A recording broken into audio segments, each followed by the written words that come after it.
DMase, Vingan, and Donick, 102.5 The Game. Willy Donick, Derek Mason, Adam Vingan, and Connor Newt here with you. Nudie? What? I called him Nudie. I don't like that. Newty. That sounds Newt. like a bad hockey Nudie. nickname. That's a good hockey nickname. Yeah, No. I like it because it came from Derek Mason. See, there we so go. I'll wear it. Bam. Most hockey Nudie. nicknames. It's better than the other one. Most hockey Much better. nicknames suck. Let's just be honest. Most No, they hockey don't. nicknames suck. I don't know if You they suck. well, They- you today, they're not Derek. creative. Derek, Yes. That's probably a more appropriate way of saying it. I'm going to stick with suck.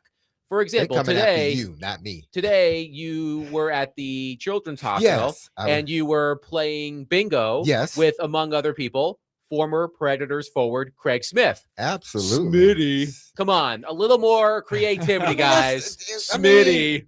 Everybody, have you not run into a Smitty, Willie? If you played on a Every team team's with got a a Smitty, Smitty, I think. exactly. Every team has a Smitty. It's fitting to have a Smitty. If you don't have a Smitty, you're not a team, basically. But But you're my right. point is, hockey nicknames could use a little more creativity. Adam said it, not me, nor did Willie. So They're coming after C-Newt? you. What about C News? no, we know what his nickname is. It's Connie the Two-Toned Kitty Cat. No, that's no. That's No, the that's nickname. bad. It's too That's a long. bad- yeah, it's nickname. too long, That's a- man. That's a bad Nudie, I like that. Nudie. I'll rock with it. Yeah. See, he'll ride with that. All right, we'll work on it. If But- you have suggestions for Connor's nickname, Yes. 615-737-1025. We're open. We What an are opener. open. Yes, but I did get a chance to thank. I want to say thank you to Shane Foster, who does great things throughout the city. And then further than that, he invited me along with Chris Smith, who I just met. Craig Smith. Craig Smith, who I just met personally. He's a good dude, really good dude. And then obviously I've been knowing Blaine Bishop, but we were there playing bingo with the kids at the Ryan Seacrest Studios, which is wonderful. And it was just a good time. Did you run into my wife? She works at the Children's Hospital. No, I didn't. Oh, well, She probably didn't know we were down there. I'm sure she would have came down and said hello. she could have. Yeah, you know, She's back at work now after 4 months of leave. parental leave. So Okay, she deserves it, man. it's been She a little deserves an extra sad. month. It's been a little sad in the house because she misses her baby, I'm sure she does. but the baby is well taken care of. I had to change my shirt like 3 times before 11 a.m. yesterday. So that's what happens when you've got get used a to it, newborn. brother. Yes, indeed. The Titans were back on the practice field today as part of mandatory minicamp. We will get a full recap from the one and only Paul Kuharsky of paulkuharsky.com at 3:40. Here was Kuharsky's review of Cam Ward today. Quote, Cam Ward looked much more comfortable today, actually faced more pressure. Great red zone touchdown, rolled right, sidearmed the ball around rushing John Franklin Myers to Gunnar Helm. Another red zone touchdown to Wan'Dale Robinson, caught facing quarterback at about the 2, turned and in. Daniel Bellinger and Robinson dropped Ward touchdown throws. Ward final play of practice, interception to Amani Hooker on pass intended for Helm. But overall, it appears Cam Ward had a much better day on the practice field. Thank God. We will hear from Cam Ward. He did speak to reporters after practice. We'll play some of those clips during the show. Trevor Matich will join the program at 4:20 to talk NFL and college football. We will begin the show with major news in college football involving Brendan Sorsby, but I do want to start the show by getting something off my chest. I know that some of you out there are delivery drivers, and we appreciate all you do bringing us all of our goods. But yesterday, I had a bad experience with a delivery driver. Uh-oh. So my wife and I ordered a new piece of furniture, and it was scheduled to be delivered yesterday. Obviously, I was here. My wife was at work. My mom is in town. She was at home with the baby. And I told my mom before I left to come here, the furniture delivery is scheduled to come between whatever time, sometime when neither of us were going to be home. So at the end of the show, I call my wife and I say, did the delivery arrive? No, it did not. So when my wife called for an explanation, here's what happened. The delivery driver showed up noticed that there were no cars on our driveway because we were at work, and decided to leave without knocking on the door or ringing the doorbell to find out if anyone was home. They just stopped the car, saw no one was there, and left. And now the furniture is not coming for 2 weeks. Wow. 2 weeks. 2 weeks. Are you serious? Next scheduled delivery availability was in 2 weeks. Oh, what? So the driver showed up, apparently, saw there were no cars in the driveway, assumed no one was home, didn't even bother getting out of the car, knocking on the door, ringing the doorbell, and just left. And now we have to wait 2 weeks. That is unacceptable. I agree. That is truly unacceptable. I would have badgered them until they had somebody out of my house the next day or even that day. Because how do you go to somebody's house? Because it's not like this was a reoccurring thing where, okay, I go to your house, and every time that I go to your house and deliver packages, there's a car there. But then the time that I do go and there's no car, I knock on the door and nobody's there. I can see if he knew y'all like that. Even that, still, you should knock on the door. But this is just a random delivery from not a random delivery, but a random delivery guy that's delivering to your home furniture. Why wouldn't they knock on the door? That is just, well, people nowadays, the world. Gosh, I can't believe that, Willie. That doesn't make any sense. That there's no logic in that, especially if you have any idea that this is not going to get delivered for 2 weeks if you don't even try. Like, I would make the extra effort. Hey, these people, I can't get back here for 2 weeks, so I got to make sure. Let me double check, triple check. If anybody's, that's just not good. It's not good. John Does it say on the policy, make sure you keep a car in the driveway? Exactly. That doesn't make there's no logic to that. John says, unfortunate, but he was trying to prevent theft. Knock on the door. See, don't give nobody an out like that. Unfortunately, knock on the door. If no one comes to the door, then you can leave. But to just look at a house and say, nobody's there. Home. Let me go. Yeah. That's just idiotic. That's Right. laziness. Had the driver knocked on the door or rang the doorbell and nobody answered, and the driver felt like, hey, I don't want to leave this piece of furniture sitting on the front porch for who knows how long. I'm going to take it back and reschedule the delivery. Totally fine. But to apparently not even attempt to see if anybody was home, if you are a delivery driver out there, don't be that guy. Don't do that. Okay? So I'm a little PO'd about that, but every right. I will soldier on because I am a professional. The major news, a bitter professional. Yes, but a professional nonetheless. The major news in college football yesterday. We have spent so much time discussing the Brendan Sorsby saga, and it came to its conclusion last night when, reading from The Athletic, quote, Texas Tech quarterback Brendan Sorsby plans to apply to enter the NFL supplemental draft, ending the drama over whether he would be eligible to play for the Red Raiders this year despite violating NCAA gambling rules. Monday night's news came 1 week after the college sports world was roiled by the ruling. That, by the way, that is a tongue twister. The college sports world was roiled by the ruling of a Lubbock County. Roiled. R-O-I-L. Like the royal treatment? No. R-O-I-L. R-O-I-L-E-D.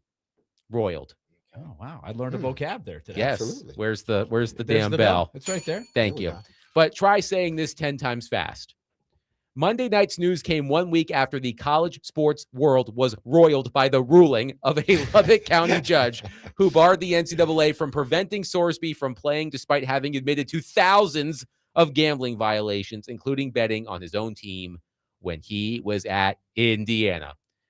I really hope all of this was worth it for Texas Tech because, pardon my French, Texas Tech showed a lot of ass over the past week with the 21-minute video we referenced late last week or earlier this week, whenever it was, and all of the hand-wringing and holier than now, whatever. So I really hope it was worth it for Texas Tech, for Brendan Sorsby to ultimately make the decision, Willie, to forego his college eligibility and try to make it in the NFL. It's interesting. He's always had this option. And I wonder behind the scenes what the discussions were between him, his inner circle, and Texas Tech while this was going down, right? Between the ruling, the backlash from the ruling, all that he is apparently dealing with to try to day by day try to kick the habit of his addiction, and having this in his back pocket that the deadline was coming up when? Monday? Next week, early next week. So I guess I had not thought about this as an option. It is interesting, though. When I read some of the coverage on this, it does sound like there's going to be quite a bit of interest in him in this draft. I'm not sure exactly what round. There'll be a lot of strategy involved, but it does sound like there would be multiple teams that logically would jump in on it, even if it's just, hey, we'll throw a fifth round or a fourth round. But it sounds like people might go higher than that to get in on this. One person that I would be curious to hear from locally on this, Derek, is Calvin Ridley, because Calvin Ridley missed an entire season because of gambling, and he did not gamble anywhere near to the extent of Brendan Sorsby. I would be curious to hear what Calvin Ridley's opinion would be on this, assuming A, Sorsby gets selected in the supplemental draft, and B, if the NFL decides to make him eligible to play without facing any sort of repercussion. Because, as I mentioned, Calvin Ridley missed an entire season of his career because of this, and he did not go anywhere near the lengths that Sorsby did when it came to gambling. Well, I don't think it's. I mean, he may say something about it, but I think that there's a difference here. But there has been a precedent set. I'm gonna tell you, the difference obviously is Sorsby was in college, and Calvin was in the NFL. So the NFL, how they deal with gambling is different than how the NCAA deals with gambling, depending on the severity of what you were doing. We've seen guys that gambled, but didn't get a full season. Why? Because their gambling was that they couldn't gamble. It was just they couldn't do it on NFL grounds, and that happened in a few instances. And the same thing happened with Calvin Ridley. But the difference, obviously, is Sorsby's in college, but the precedent was Tyrell Pryor. Terrell Pryor, yep. Who got suspended from Ohio. The NCAA suspended him. He decided to enter the draft. Then the NFL suspended him for 6 games. So there has been a precedent set for, okay, the NCAA, they can do whatever they want to, but we can also fine you as well and suspend you for games. So I do expect the NFL to, and it wouldn't even make a difference because it's not like whoever he goes to, he's going to play this year. He's not. So the NFL, I expect them to suspend him for up to 6 games. They probably, considering the severity of it, they may suspend him for the whole season. You can draft him, but he will be suspended for the whole season. But and they will make him they will monitor his rehab. Now that part should be a no-brainer. He should want that. But I am curious what the rules are. Well, they did it to Terrell Pryor. They suspended Terrell Pryor as he came into the league. Here's okay. So there is a precedent there. Yes. I forgot about Terrell Pryor. I was reading about that. This is from Sportico. The Raiders drafted Pryor in the 3rd round of the 2011 supplemental draft, which took place after the NCAA suspended Pryor and 4 teammates for receiving improper benefits. The players had obtained free tattoos in exchange for signing autographs at a tattoo parlor, and Pryor had sold memorabilia. Times have changed. Indeed. Pryor never served his NCAA suspension, but before he could join the Raiders as a rookie, the NFL suspended Pryor for 5 games. Some commentators regarded the suspension as unfair, since Pryor had not engaged in conduct detrimental while in the NFL, and he was being punished for conduct that took place while he was in college. The NFL, however, reasoned that Pryor had, quote, undermined the integrity, end quote, of draft eligibility rules. Now, the only thing that possibly stopped this, there's 2 things. One is because of what Willy just mentioned. The times are different now. There was no NIL when Terrell Pryor was going through that whole thing. So times are a little bit different. The way they look at gambling is a little bit different. And then the second is, has the collective bargaining, the language, the verbiage in collective bargaining, has it changed?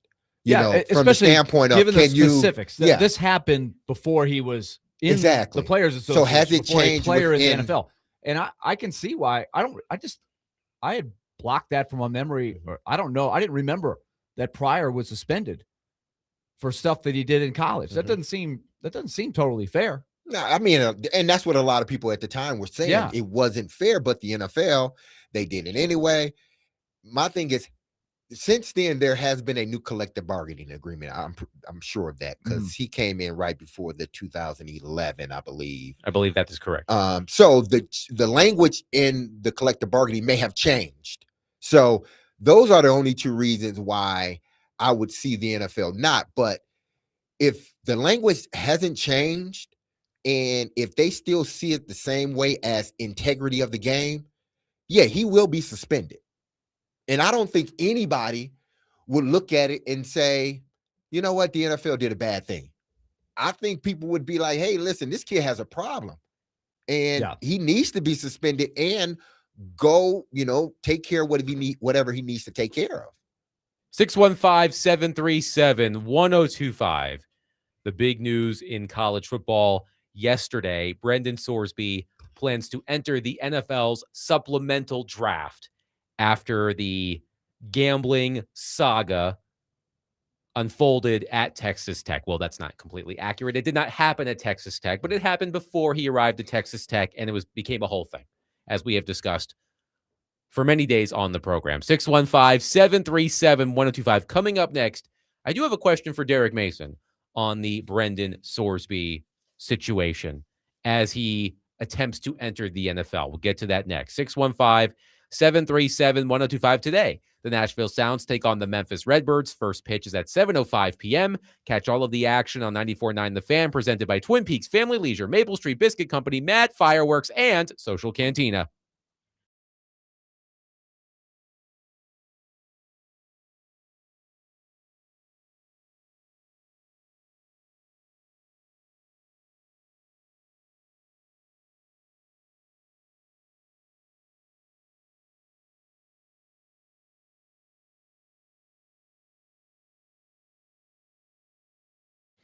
Hey, if you've been in the Middle Tennessee area for any time, you know how wild our weather can be, from winter storms to everything. And like a lot of you, the winter storm earlier this year caught me unprepared. I lost power for 7 days. I was 7 days out of my house in a hotel, worrying about whether my pipes were going to burst or something was going to happen. That's when I realized being prepared isn't optional. I needed to be ready for the next time a weather emergency happened. That's why I started looking at whole home generators. And this is why I chose Tri-State Water, Power, and Air. Yes, they've been in business for over 30 years and have specialized in generators for more than half of those. But that's not really why I chose them. The reason why I chose them is because of, what people have said about them, the homeowners have said about them, the reviews that they've had. They came to my home, they did an on-site assessment, made sure everything fit my home. The generator they suggested was the right generator for me and my family. There was no pressure. They didn't try to oversell me. They got straight to all my answers. Everything turnkey. They handled everything, installation services to long-term support. If something ever goes wrong, I'm not making multiple calls or calling other people. I'm making one call, and that's the Tri-State Water, Power, and Air, because they got me covered, and that's the type of relationship I want. And I know that's the type of relationship you want. So the next time one of these storms hit, I want you to make sure you call Tri-State Water, Power, and Air. And you can reach them at why, whatever is it? Okay. You can reach them at whyWait.com. That's TriStateWhyWait.com. That's TriStateWhyWait.com.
DMase, Vingan, and Donick, 102.5. The Game. Willy Donick, Derek Mason, Adam Vingan here with you.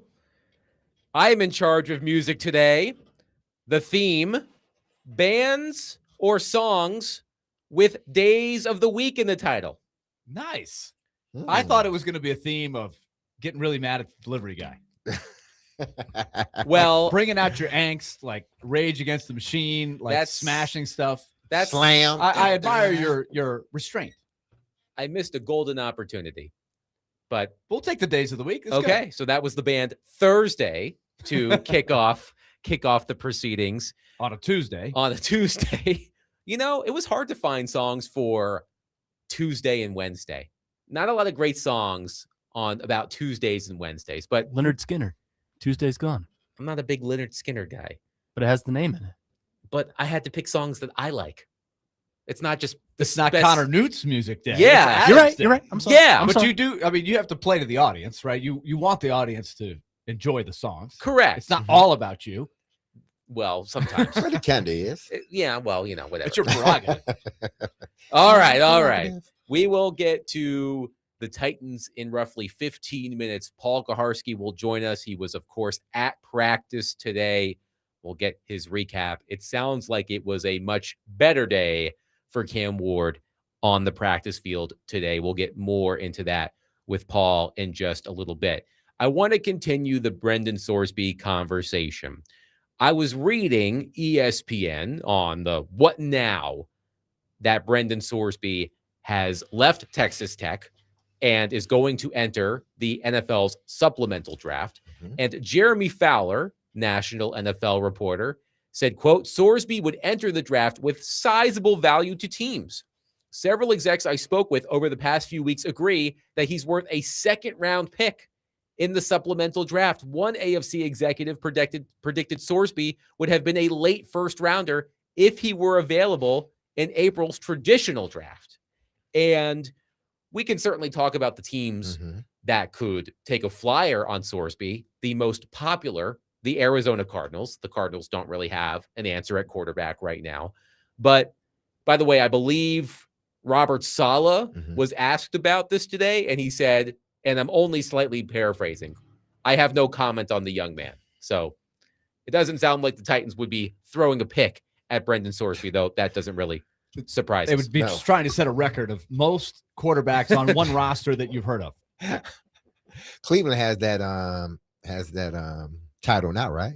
I think so. Yeah. I mean, they had like 5 in training camp last year, right? I mean, which team is going to debase itself trying to justify the selection of Brendan Sorsby? Because if you thought the Texas Tech onslaught recently to attempt to justify keeping him on the roster and playing him had he stayed, if an NFL team drafts him, that team is going to have to go through the same exercise. But I do want to ask you, Derek Mason, if you were on the roster of a team that selects Brendan Sorsby in the supplemental draft, as you said, nobody is expecting Brendan Sorsby to enter the NFL this season and start. But if you were his soon-to-be teammate, how would you feel about your team drafting Sorsby, knowing all you know?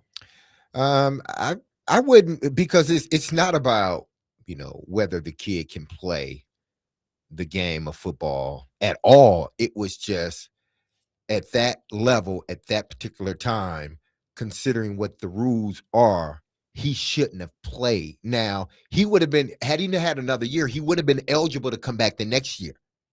So he was just suspended for that year. So they were not trying to just completely kick him out of football. But as a veteran guy, you do wonder, like, you know, does this kid have a problem? And if you're going to be drafted by a team that's filled with a bunch of veteran guys, then they want to know that, one, is the kid getting help, you know, before you bring him into the locker room. Because if you don't, then he's going to end up slipping into the same thing over again. So first, before he gets on the field, are you getting him help? And then, you know, after that, you allow the NFL to do what it does. Because I wouldn't have had a problem with, if I was a teammate with Ridley, I wouldn't have had the problem. He served his penalty. He did what he did. You just hope that he doesn't do it again. That's all. I mean, that's with everything. I I think there will be a team or more than one team that looks at this and says, well, let's say they evaluated him as a first-round talent, which a lot of times we know how the quarterbacks move up the board, right, in a regular draft. At the beginning of the evaluation period, well, there's only one guy that's a franchise guy. And then by the time the draft day rolls around, there's 3 or 4 guys that get drafted in the first round. So if you have a second or first round grade, I think there will be maybe some opportunistic teams that say, well, let's put in a bid for a lower round pick, maybe a 5th or 6th. And if we get him and we hit on a quarterback, that will be a huge pickup where we didn't have to spend a whole lot going with it, understanding the risk that's out there. But I think you would have to have a plan going in, right? Day one, here's the daily protocol of you going through a process with professional input, right, on how to do that. I don't know that I've never heard anybody talk about that. A player with a gambling problem at the highest level going through that. No. There have been players suspended. Yes. Like, for example, Adam, Shane Pinto from Ottawa, he got suspended, 50 games a couple years ago?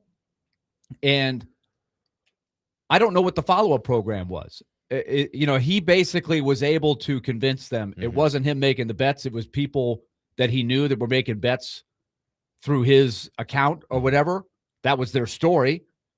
But I still, if I'm the Senators or if I'm the NHL, I'd be monitoring that, right? So there's no relapse. There hasn't been, and that was been a couple of years ago.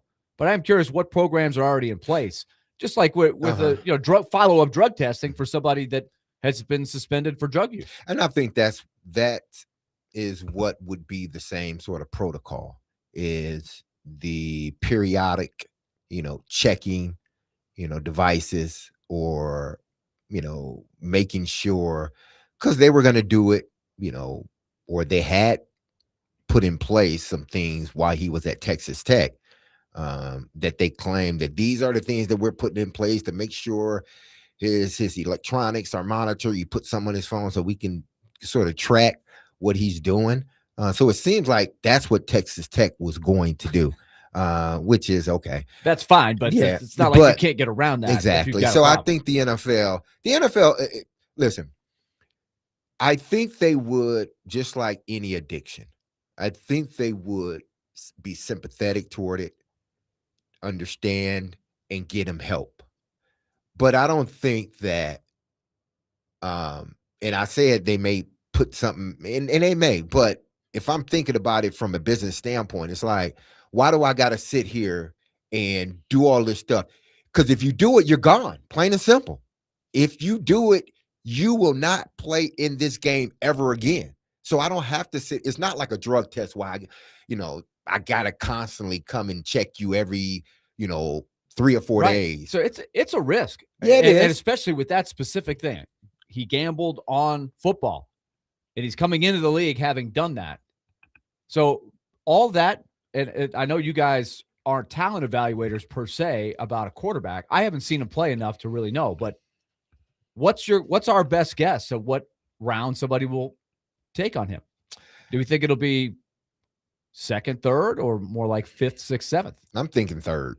Third? I'm thinking a 3rd round pick, because I think whatever team gets him, they're not going to expect him to play this year. They're going to purposely, just kind of, because the league may suspend him for some games too. But I think they'll kind of purposely take it slow with him to make sure that he's doing the other things necessary, that he won't fall back into these same habits again of gambling.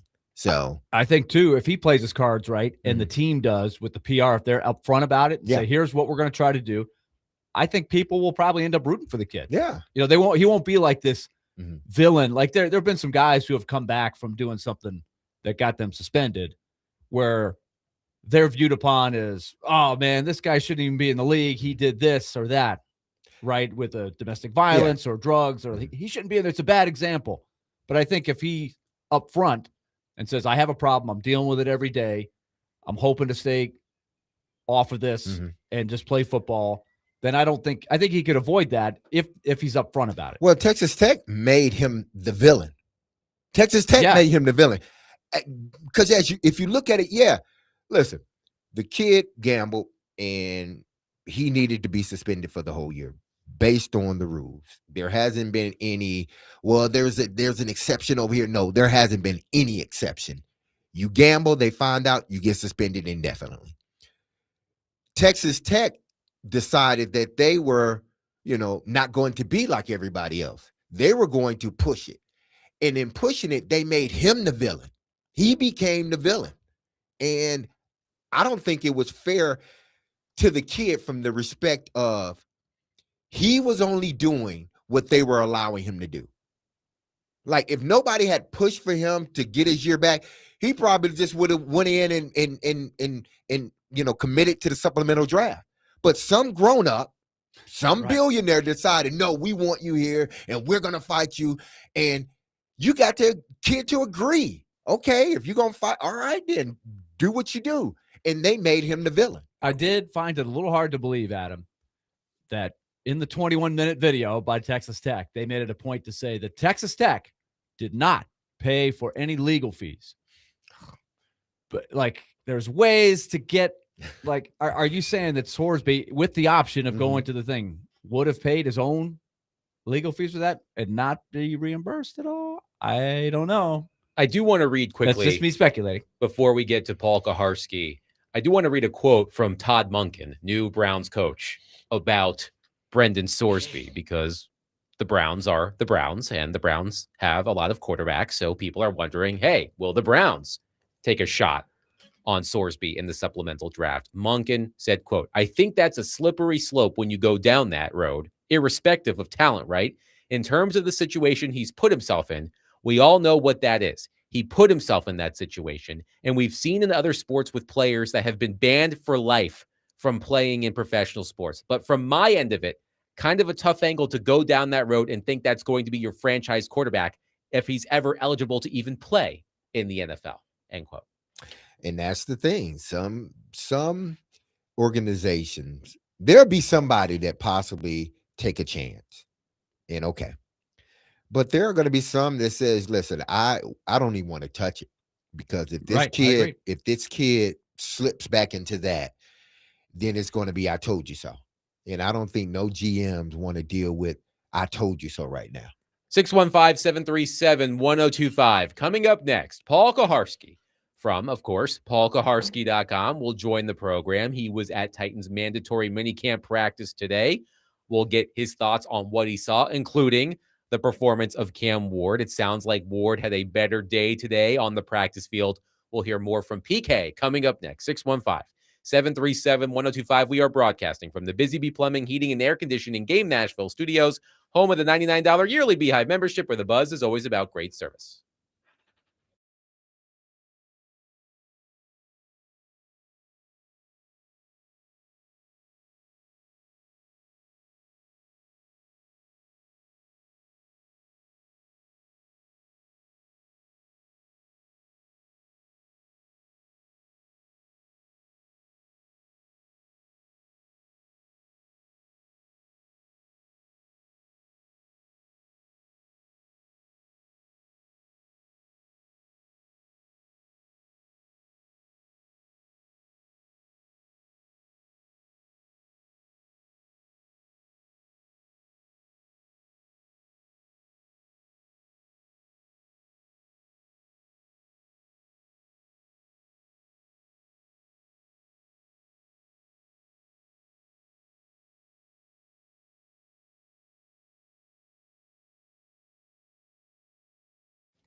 All right, let's talk Loan Pronto. If you've got that home improvement project that you've been sitting on and you're thinking, I just need a way to fund it, then think about this. With Loan Pronto's rapid equity loan, you can get thousands of dollars out of the equity in your home and address and pay for that home improvement project. It's going to make your home more valuable, and it's so easy. You can do this all from your phone. Zero out of pocket, no hard credit pull up front, no appraisal, no long drawn-out bank process, and no touching your first mortgage. So consider this, and you can envision that new basement built out for the man cave, or maybe it's a new bathroom or a new kitchen. Anything that's on your mind, you can make it happen through Loan Pronto and their rapid equity loan. Call now and see how much money you can get in about 60 seconds. 615-499-5780. That's 615-499-5780, or visit loanpronto.com. Equal housing lender, NMLS 166-1781, NMLSconsumeraccess.org.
DMase, Vingen and Donick, 1025 The Game.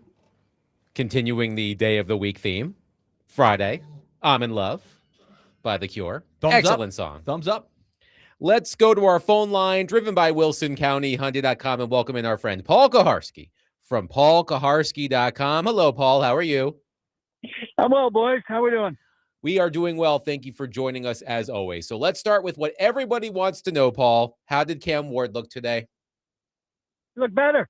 He looked better. I had him, I think, 9 of 15, but that's in team. 3 drops, though. 2 of them were touchdowns. He had 2 touchdowns and a pick. They spent the bulk of the practice on move the ball, 2-minute stuff. And he's more comfortable in move the ball stuff than staying in the same spot stuff, which I think is a good sign. It's more game-like.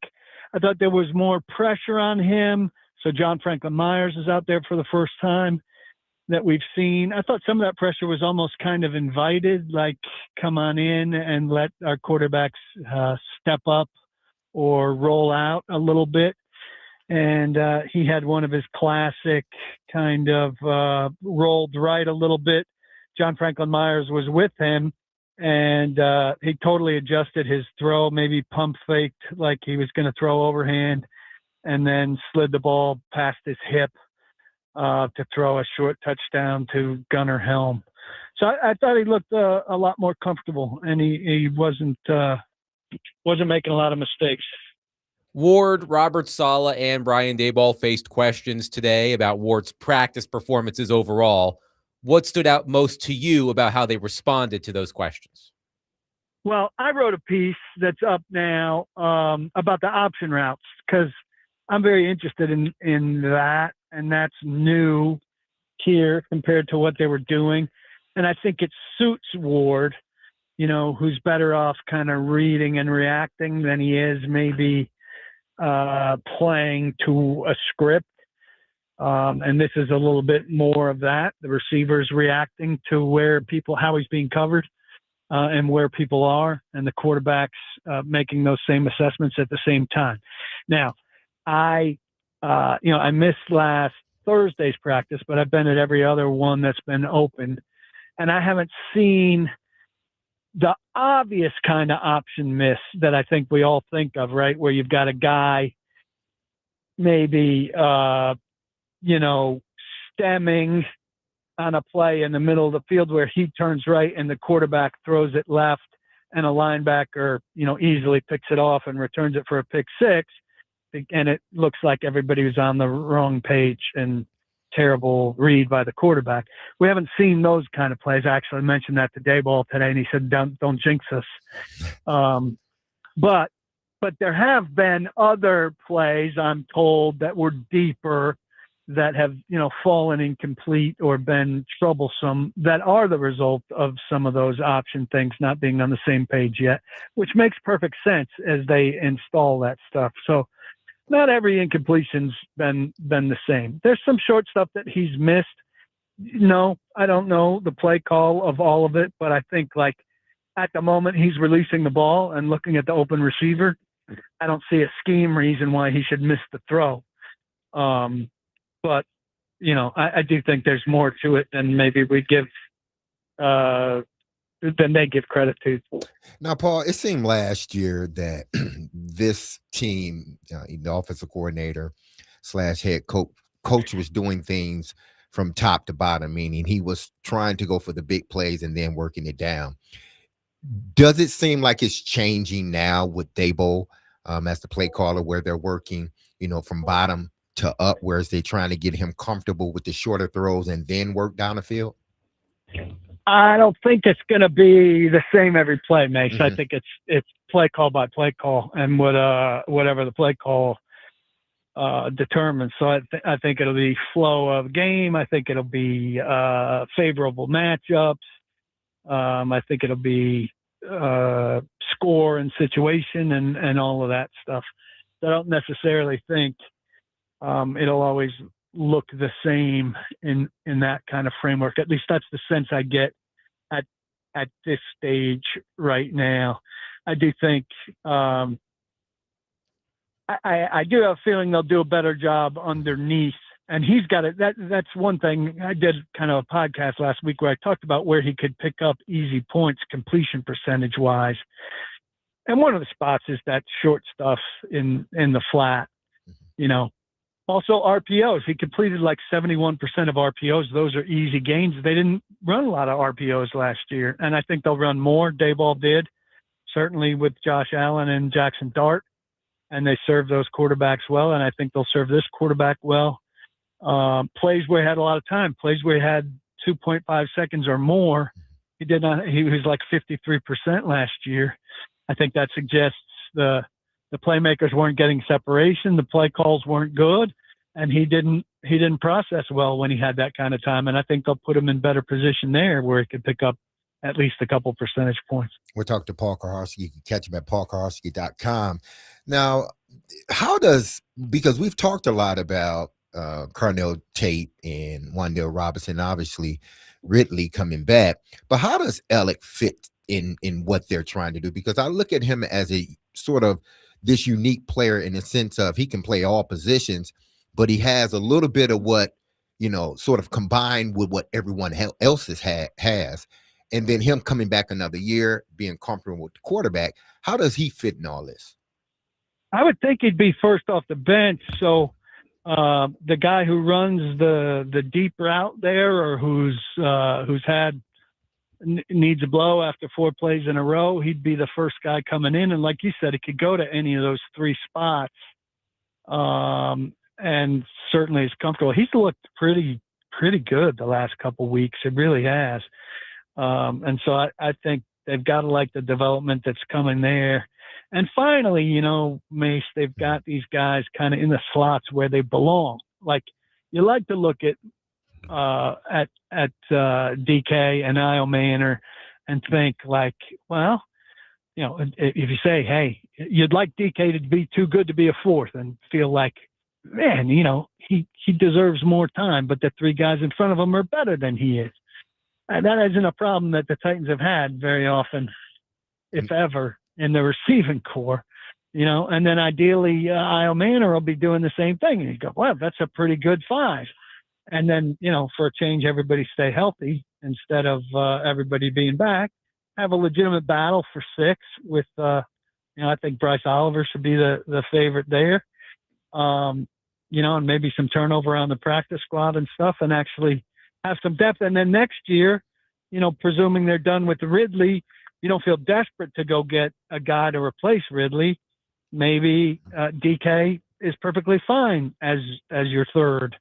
And you don't have to make a big dramatic move to go get another guy. Now, just fill in some depth. You mentioned the pressure that Cam was feeling today. And obviously the question mark for this offense is, how is the offensive line, in particular the right side of the offensive line, going to look? So how have they looked today? Was a lot of that pressure because they couldn't block, or was it just one of those deals that happens? Saleh keeps dismissing, trench play in OTAs as largely unimportant in terms of what it means for down the road, and it being any kind of indicator of what's to come. And how little contact and physicality there really is. So maybe somebody's getting a good first step, or doing good handwork to win on a certain rep, but it's going to take more than that when it becomes real. So when the coach is outright saying, I'm not getting anything from it, and I really don't see it as a factor, I'm not going to overrule that and pretend like I can tell what's going on there with a Volson or a Slater or somebody like that. Latham wasn't out there today. But I think we really do just have to hit the pause button on that. And, I don't know I think the main reason there were probably more guys in the backfield today is because, John Franklin Myers is there. They had a pretty full deck. Simmons didn't work with the team, but that's the most complete defensive line we've seen, and it will be again tomorrow. And they're eager to show some stuff, and they want to be the personality of the team and all of that. And I think they did a good job of doing that today, though I thought the offense kind of took advantage of it. Paul Kuharsky is with us. Paul Kuharsky, paulkuharsky.com. Paul, when you and some of the others keep track of a quarterback, because you've been doing it for a long time, a lot of other people like Jimmy Wyatt have done the same thing over the years, and I've always been curious about it. When you put a quarterback's completion percentage, or he's 9 for 15 or 10 for 13, what kind of context do you put that in? What kind of importance do you assign to that? Because just as somebody like me who's often not at practice, if I see that, it's hard for me to know what they're working on, the types of plays that could affect that completion percentage. Yeah, and we were joking today. A lot of us had different numbers. Well, there's a pass interference. There's a pass interference call down the end of the field that we can't really see. Nobody's positive it was offensive pass interference or defensive pass interference. Also on the touchdowns, there are referees there, and the guy might mark it short at the 2-yard line, but really seems like the guy got in. So there's some wiggle room there, and they're not making any kind of official gesture towards us. They don't give a damn about our note taking or anything like that. I mean, I don't like to do it and I don't like to put them out, but since it's become such a hot button issue, like I said last week when I started doing it we had Monday, Tuesday. And it had been an issue the week before. My pen just kind of automatically did it on my pad, and I kind of kept it running as you go. It's really just like notches, just like a lot of times my notebook would just say, pass to 84 or, mid right pass to 84. And I can't tell you much more looking back at my notes, except that he completed it to that's Gunnar Helm, right? Right. So unless there was something eventful about it, I don't have much more. Other guys do a much better job. I try to look for more big picture stuff today, or most days. So like today, I knew I was writing about the option routes, and I was trying to see if I saw anything that was clearly an option route win or more telling to me, because it's more easily identifiable, an option route mess up. And again, I haven't seen anything that's clear to that. So I was counting on what Brian Dayball told me. All right, Paul, let's get to the real stuff here. Who you got in the World Cup? Well, I think we can make a legitimate charge to 16 if we could sustain. But I'm always kind of partial to England. I always kind of root for Belgium, though this is not a particularly good Belgium team. But it seems like some of the upsets and some of the draws maybe make things more wide open. But Chelsea didn't do particularly well on this World Cup squad, so I'm a little less attached. But I know all of those people from watching EPL and stuff, and I'm sympathetic to England's long-suffering status. Okay. So I will root for them. So you think USA to the round of 16? No further? You're not catching the fever based on the way they played Friday? Well, I have caught the fever. I mean, I knew they were going to have a lot of scoring chances. I didn't know that they would finish like they finished on Friday. And I think they will have defensive struggles before all is said and done. The goalkeeper's weak, and Tim Ream is really weak, probably the slowest captain in World Cup history. But I mean, we can play like that, and especially if we win the group, we can get a nice draw. So, I mean, I think if we wound up with somebody like Belgium in the round of 16, we could win that conceivably. I just don't want to get too far ahead of myself and be talking like this when we could very easily lose to Australia on Friday. Paul Kuharsky from paulkuharsky.com has been our guest on DMase, Vingan, and Donick. Of course, you can subscribe to paulkuharsky.com and catch him tomorrow morning on Robbie and Rex Road. Paul, as always, a pleasure. We'll catch up next week. Yeah, Joe Rex Road, I don't know if he dared to speak about the Knicks today. He will be speaking about the Knicks tomorrow morning, and his incompetence at picking he's the only guy on that show that watches the NBA, and he predicted absolutely everything wrong. Everything. Well, we can't wait to hear you hold his gout-ridden feet to the fire tomorrow, Paul Kuharsky. Absolutely, you can count on it. Thanks, boys. I appreciate the invite. Of course. Breaking Predators news during Paul Kuharsky's segment. The Predators have traded 2 third-round picks to the Colorado Avalanche for forward Ross Colton. It's part of a bigger package, but that's mostly what you need to know. The Nashville Predators have traded 2 third-round picks, a 2026 third-round pick and a 2027 third-round pick for forward Ross Colton. We'll break that down coming up next. 615-737-1025. Willy Donick, Derek Mason, Adam Vingan, 1025 The Game.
DMase, Vingan, and Donick, 102.5 The Game. Willy Donick, Derek Mason, Adam Vingan, and Connor Newt here with you. Trevor Matich will join us in about 15 minutes as we continue the football conversation. But during our conversation with Paul Kuharsky in the previous segment, the Nashville Predators made a trade. The first of the Chris McFarland era, and the player McFarland acquired is someone he knows well, forward Ross Colton. The Predators traded 2 third-round picks, one in 2026 and one in 2027, for Ross Colton as part of a larger package.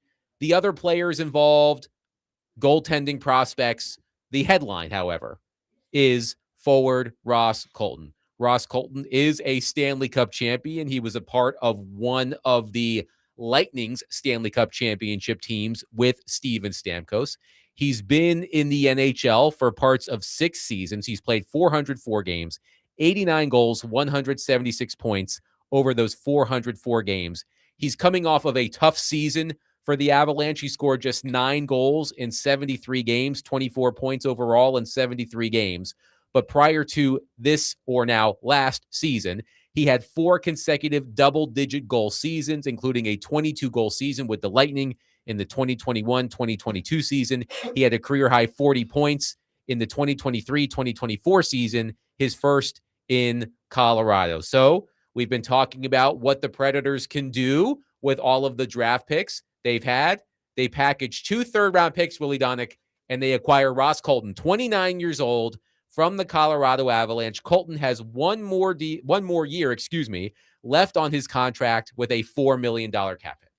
Does this move the needle for you, Willie? It does. And I'm not saying Ross Colton's going to come in and score 30 goals, but I think he is an upgrade for what they gave up. And the way I see it, and this is, of course, this just happened, so this is my just first reaction. The Predators have 6, count them, 6 third-round picks in the next 2 drafts.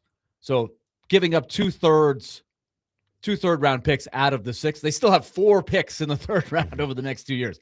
So they had more than enough. This is great use of draft capital, if you ask me. And what I think you're getting is a much younger version of Eric Halla, a guy who can play center. He's a natural center, but can also play either wing and probably move up and down your lineup as needed. And last year for Colorado, he was playing on an extremely loaded team, one of the few teams in the league that actually had a lot of center depth. So he hasn't really had to play center for Colorado. But he had an off year last year with only 9 goals in 73 games. But if you look at the last 4 years before that, 22, 16, 17, and 16 in only 61 games 2 years ago. So I think he's a guy that could give you what Hall has given you and maybe a little bit more, little younger legs, perhaps. And you didn't really have to give up much to get him. He's only $4 million, which is a great bargain. And then you decide what to do with him at the end of the year. And Adam, I thought immediately of some conversations I've heard from Elliott. He mentioned during the playoffs that Ross Colton was playing pretty well and making a name for himself. And he mentioned a conversation he had with, quote, somebody, that he didn't name, but said Ross Colton could be sort of a salary cap casualty for the Avs. It could be on the move, and he'd be out there. And on our show, Adam, it was a summer a couple years ago when we were trying to sort out what the Predators were going to do. He mentioned Ross Colton before he decided to stay in Colorado, as Nashville could be a good landing spot for him. So I think he's been on the Predators' radar for a while, and now with McFarland coming in, it makes sense. He played almost exclusively wing in Colorado for the reasons that Willie just explained. The Avalanche actually have center depth, so Ross Colton did not need to play center. I would describe Colton as a middle 6 forward. He can play on your second line. He can play on your third line. I guess you can play him on your fourth line. You're probably not going to play him on your first line, but he is a player who can fit on your second or third lines. And he's a bit of a, I'm going to make sure, I want to say this extra carefully. so people don't think I'm cursing on the air. I believe our friend Terry Crisp used to use this terminology, a shift disturber. He can get in your kitchen. He likes to mix it up around the net. So he adds a little bit of that edge as well. Gator Tim on our text line says, awesome. Preds making fourth line moves bring the cup. I would not call Ross Colton a fourth liner. No, the Predators are not going to win the Stanley Cup because they acquired Ross Colton.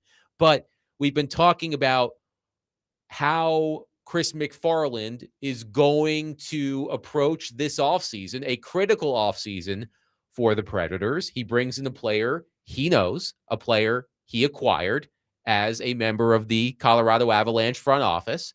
And really, this is, I think, to borrow Willy's phrase again, your Eric Haula replacement. I think it's safe to say that you can kiss Eric Haula goodbye. Like, Ross Colton can play the role Eric Haula has been playing for the Predators, or did for this past season at least. But look, there could be more moves to come. We don't know.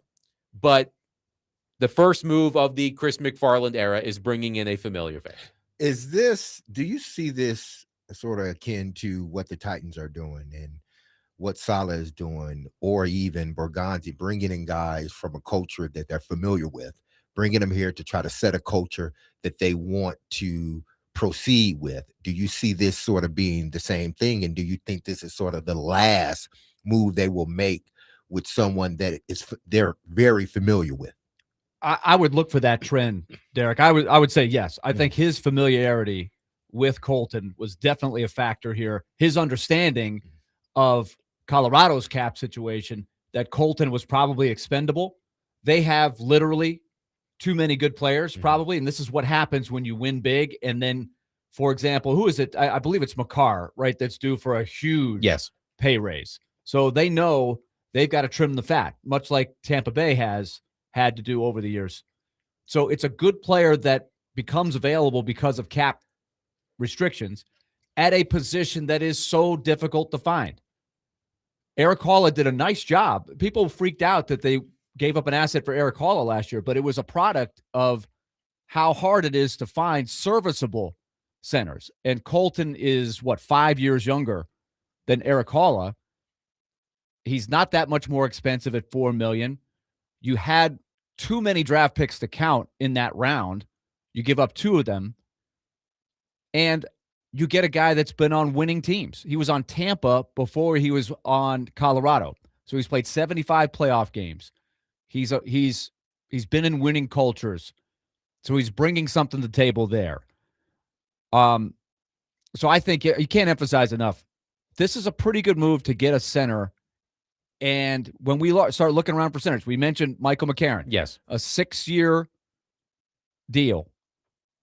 I don't think anybody would have dreamed he would pay for or get a 6-year deal, but you see how hard it is to find centers. So Minnesota thought it was worth it to bring him back. The other thing this does, Adam, I think, you look at what they've got at center. Is Brady Martin going to figure into the plans this year? I don't know, but you want to leave a little bit of room. So Colton could play in the middle, but if Brady Martin's taking over the reins at center, great. You can slide him over to the wing. He's versatile. They also, remember, signed the kid out of Russia, Vitaly Pinchuk, or at least out of the KHL. I'm not sure if he's actually Russian. Is he Belarus, maybe? I think. But that's another guy. So you're floating a lot of options at center, and you're hoping you find the right combination. Does Matthew Wood stick at center, or do you have to move him back to the wing? Does Pinchuk make a dent? Can he translate his skill set from the KHL? Is Svechkov due for a rebound? Now you've got at least some options where I'm thinking, okay, it's not as dire as it maybe looked before. And if you want to be bold and you get a huge offer that you can't refuse for Ryan O'Reilly, then you've got that much more depth at center going into the summer.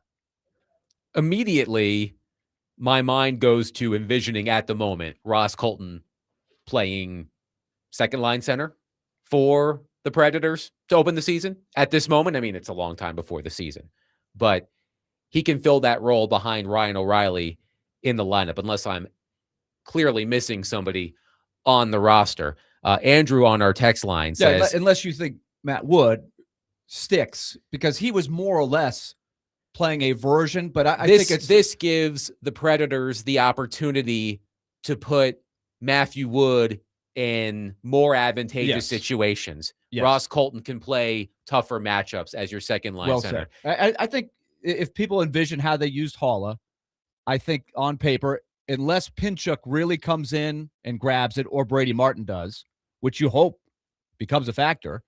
Like, I don't know that they hoped that Eric Haula was going to have to play almost exclusively center, but they really didn't have any more choices, right? So he ended up doing that. And you could do that with Colton, but he's versatile enough that if somebody pushes him out of there, you can slide him to the wing, and he's still a serviceable player. Andrew on our text line says, with the Colton acquisition, what is y'all's updated opinion on McFarland's intention with team performance next year? Sign the Preds will try and compete for the playoffs next year? Still going to sell/trade off big names? Or still too early to tell? I think it's still too early to tell. I mean, the NHL draft is about a week and a half away. There's always a lot of movement at the NHL draft. Free agency is, of course, on July 1st. So once those dates pass, once we get past the NHL draft, once we get past free agency, I think you'll have a better idea of what McFarland's intention is, Andrew. Let's go to our phone line. Adam in Portland has called in. Adam, thank you for calling. Go ahead. The move to me says my dudes aren't necessarily here yet, so I'm going to get one of my dudes. Like, I love it. I freaking love it, man. And I hope some of these dudes who've been sitting fat for a little bit and comfortable on these terrible contracts get a little sweaty, man. Like, I hope we get more big moves. Like, that should be the start of, like, 3 big off-season moves, man. Like, I want one of these big contracts to go away. And I don't know if that's what this is signaling, and something's going to happen, but I hope it's the start of something like that, one of these big contracts. Thank you, Adam. Again, we can't predict the future. We'll know more in a couple of weeks once we see what happens at the NHL draft and what happens in free agency. My crystal ball tells me that the acquisition of Ross Colton doesn't mean that an even bigger move is on the horizon. The Predators need someone to replace Eric Haula. Eric Haula is an unrestricted free agent. He's an older unrestricted free agent in his mid-30s. I can't imagine the Predators were going to re-sign Eric Haula. Now, with a younger version, you could say, Willie, of Eric Haula, there is no need to re-sign Eric Haula. Colton can play a lot of the roles that Haula did on this team this past season. So, again, I'm not going to sit here and tell you that the acquisition of Ross Colton means, oh, they're going to trade Ryan O'Reilly or somebody's going to ask out, but it adds a versatile player to the mix. The Predators had too many draft picks. Let's be honest. They had too many draft picks. They weren't going to draft players with all of those picks. And they used 2 third-round picks. And Willie, how many third-round picks do they still have now after trading 2 of them? They still have 1 this year and 3 next year. Okay, so 4. They traded 2, and they still have 4. Right. So they had That's a surplus. in the next 2 years. They have 2 the following year, too. Yeah, 3 years from now. They have a surplus of third-round picks. So why not get a proven player with those One picks? of them they got from the Avalanche. Right. And I think it was for Yakov Trenin a couple years ago. I'd have to double check They've that. made so many deals with the Avalanche. They have to take made a their ton. picks. They have made a ton of deals. And with the I think Avalanche. this is important too. That's a great point, Adam. And Barry Trotz said this a lot. There's no possible way you can utilize all of these picks effectively. So you need to do some of this. I think they probably have too many prospects as well. So I wouldn't be surprised if they packaged a couple prospects to try to find the right guy to fill the right role, to get better on the margins. So he can still take this either way because he's only under contract for 1 year. If let's say the team struggles and the team is taking a step back, which could be the case, intentionally or unintentionally, Ross Colton would be a great rental at the deadline. Do you agree? A versatile player like that who's played in 75 playoff games, you can get one of those third-round picks back easy. I can tell you right now. You might even get something more than that. And if the team's doing well, Ross Colton is a veteran that could be helpful to continue to shepherd along this young prospect group that everything's riding on. 615-737-1025. We will take your reaction to the Predators trading 2 third-round picks for Avalanche forward Ross Colton. There are other players involved in the deal. I believe 2 young goaltending It's a swap prospects. of basically number 4 goalies, if I've got it right. Magnus Krona was part of the Askarov deal. Who has been playing at Milwaukee. He's actually played some NHL games for the Sharks. But I guess he hasn't moved the needle that much. And I don't know really anything about the goalie that the Predators get, Isaac Posh, who is a Swedish goalie. He's younger. He's 24. He's been playing in the AHL and ECHL, mostly the AHL, the last year or two. And he's a college player out of St. Cloud State. So to me, it's like a swap of number 4s who you just kind of have on the back burner. You see if you can develop them. 615-737-1025. Trevor Matich will join the program coming up next. We'll get back into the Titans and Brendan Sorsby with Trevor. That's coming up next. We'll also take your reaction to the Ross Colton trade. We'll get back to that later in the program. 615-737-1025. Willy Donick, Derek Mason, Adam Vingan, 1025 The Game.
DMase, Vingan and Donick, 102.5. The Game. Willy Donick, Derek Mason, Adam Vingan here with you. Let's go to our phone line, driven by Wilson County, Hyundai.com, and welcome in our friend, ESPN football analyst, Trevor Matich. Hello, Trevor. How are you?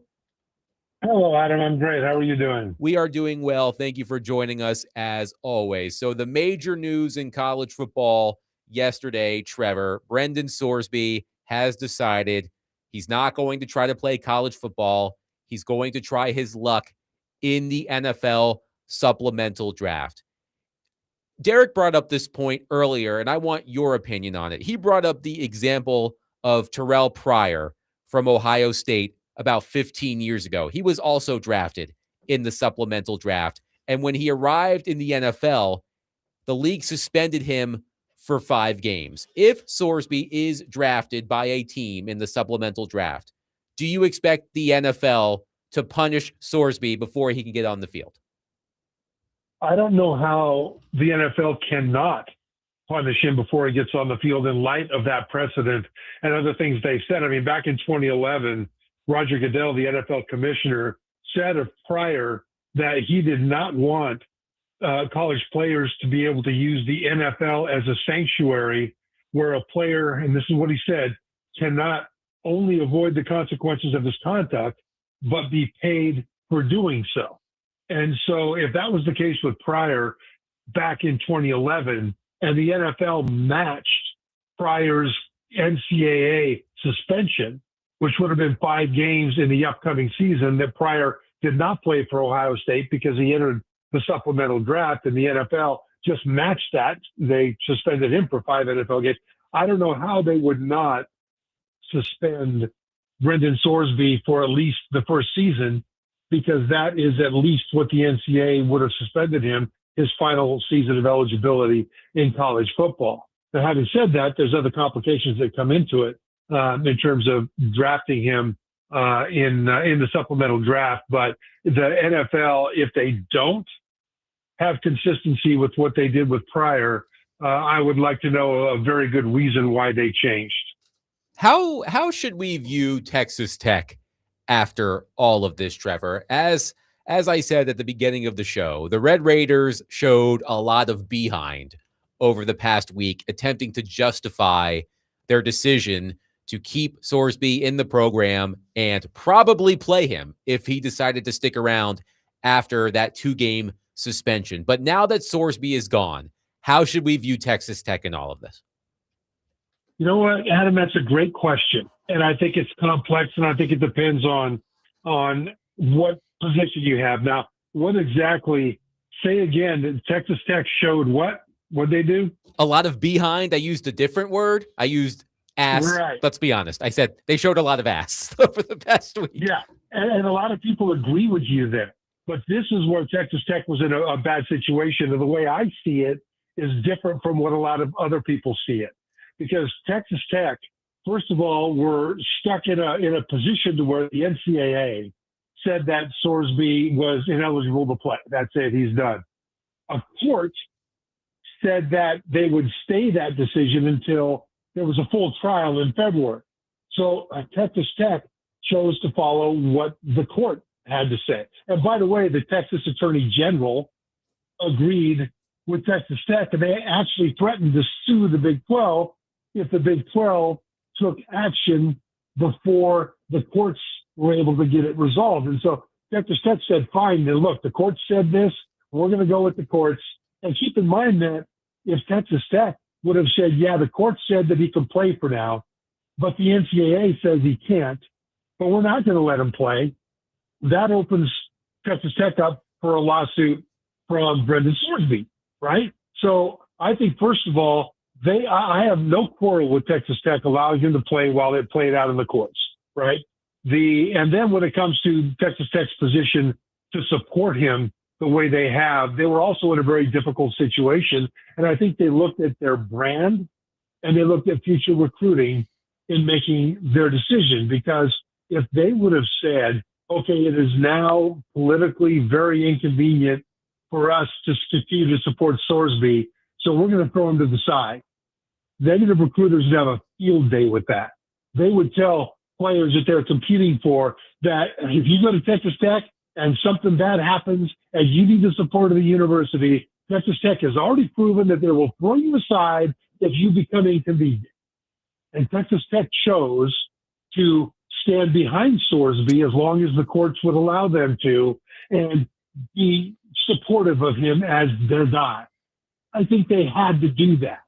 They had two bad choices, and I think they chose a reasonable, defensible position among those bad choices. So Texas Tech right now has become the bad guy of college football. They've become the Darth Vader of college football. I mean, even Michigan has canceled a women's volleyball team in September against Texas Tech because Michigan, who was sanctioned for cheating, for stealing signs, said, yeah, Texas Tech is too awful for us to play volleyball against, right? So Texas Tech has become the Darth Vader. But in the bad position that they were in, I think every decision they made was defensible.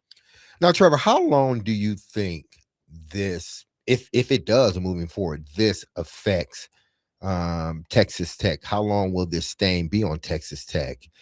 And then also, is there anything, because we've seen, whether it's the NFL, NBA, all these leagues, majority of them are sort of reactive to what happened, and then they put in laws and change things. What can the NCAA do so this will not happen again? Well, the NCAA did it. I mean, Willy has been on the NCAA correctly, I believe, that they should have no, they shouldn't receive criticism over any of this. They did what they had to do. They suspended Sorsby forever for gambling on his own team. But how can they did the right thing? How can they stop? Yeah, how can they stop that part? The part that you're talking, the courts coming in and intervening. Is there anything they can do moving forward? No, because the only way that it could happen is if there's collective bargaining, and that's it. Because keep in mind that this was a district court, basically a local court in Texas. District courts, local courts have been enjoining the president of the United States, for goodness sake, successfully for years, and not just this president. And so how in the world is the NCAA supposed to overcome that? The only way, I think, would be if are laws passed by Congress that will govern all this, or if there's collective bargaining. And I don't think either one of those two things is really going to happen. So the NCAA has basically been a whack-a-mole that can't get below the level of the board.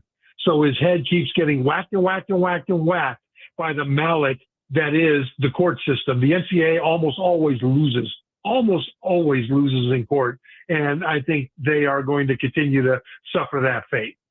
Now, how do you think NFL teams, those that may participate in the supplemental draft, because obviously, every team is not going to put themselves in a position, but how do you think these GMs are looking at this? Listen, the kid, he did what he did, and say if he gets suspended, he's going to have to pay. He's going to, not play.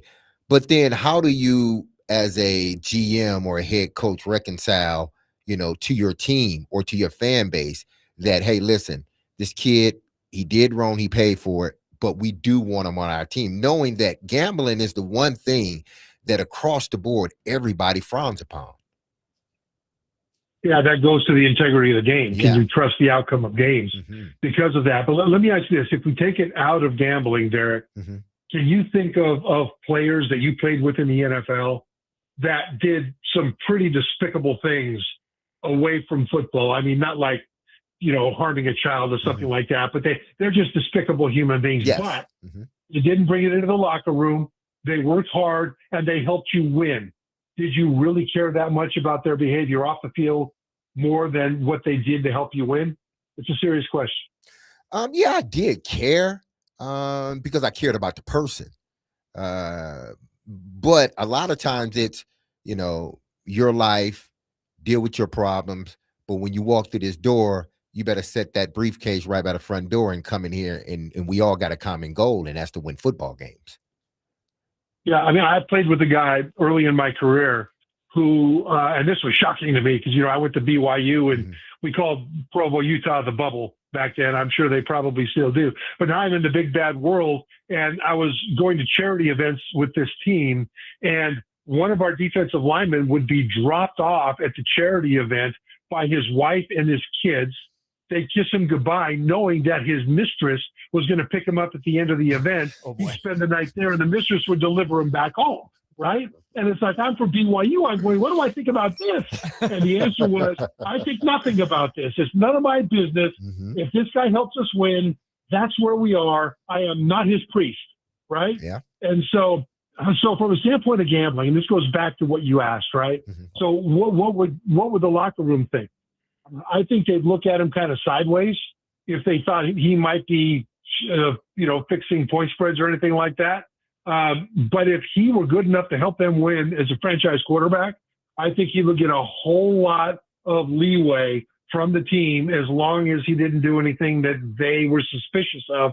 And I think from a standpoint of the front office, I think that they would evaluate him from a standpoint of, is he a threat to do gambling stuff or is he not? If he is, I'm not taking him in any round. If he's not, if I believe that he is going to stay clean and put it in the past, then I'm going to take him in the round that I would have taken him anyway.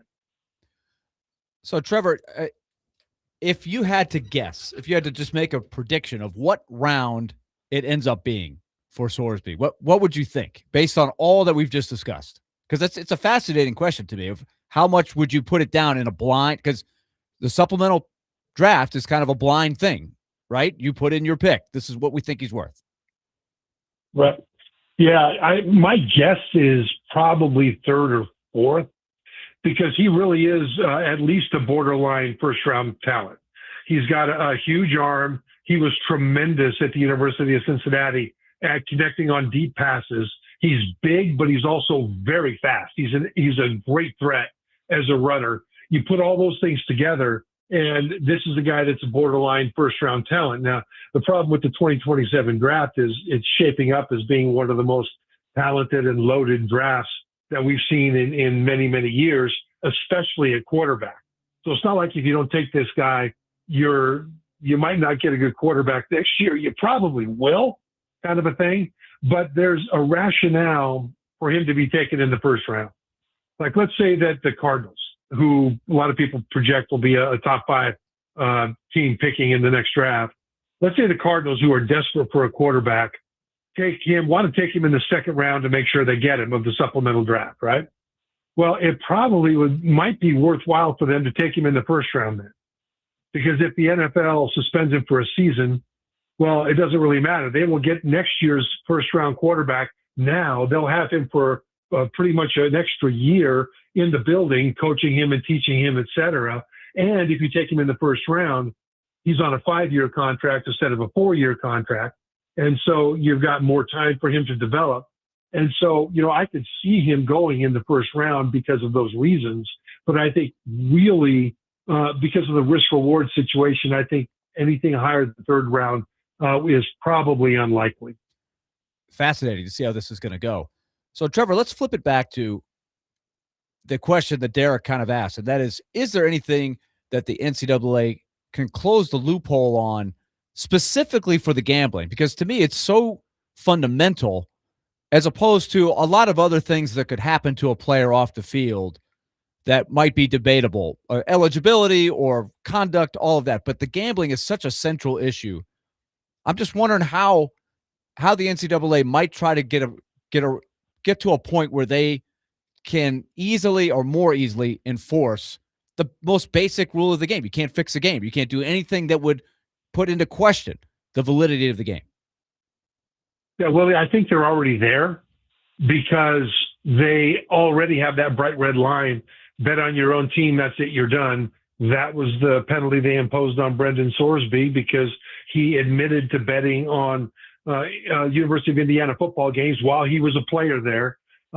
It was the district court, the local court in Texas that said, no, you're not going to. The court did not. This is an important distinction for people that weren't paying close attention. I know you guys are paying close attention, but the court that gave the injunction that would have allowed him to play this year, that court didn't say the NCAA cannot enforce their gambling rules. The court just said that if he wins his case in February, then he will have lost his only opportunity to play his final season in college football. Therefore, we're going to let him play until the final court case is resolved. That's all they So said. the answer is nothing, so, right? You can't do anything to do the injunction thing right now to curtail that. That's still going to be the play. It depends on the judge. So I think the NCAA is in as good a position as they can be. And keep in mind that the Big 12 actually went to Big Daddy, the federal court system, here in the last few hours, I guess, or a few days, and sued to get the authority to apply the Big 12's own bylaws to suspend Brendan Sorsby for the gambling for the Big 12. And Brendan Sorsby, I think, saw that this was such an enormous mess, and Texas Tech did too, that Sorsby stepped away and no longer decided to fight it. But right now, I don't think that there's anything more that the NCAA can or even should do. I think this was a horrifically ridiculous decision by a local judge in Texas that created this firestorm. Trevor Matich has been our guest on DMase Vin Gnandonik. He joins us every Tuesday, breaking down the NFL and college football. Trevor, as always, a pleasure. We'll catch up next week. Thanks, Josh. 615-737-1025. We will react to what Trevor had to say. We also have some reaction left over from the breaking news within the hour that the Nashville Predators have acquired forward Ross Colton from the Colorado Avalanche. We'll get into that as well. 615-737-1025. We are broadcasting from the Busy Bee Plumbing, Heating, and Air Conditioning Game Nashville Studios, home of the $99 yearly Beehive membership, where the buzz is always about great service.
All right, quick word from a brand new sponsor on our show, Twice Daily.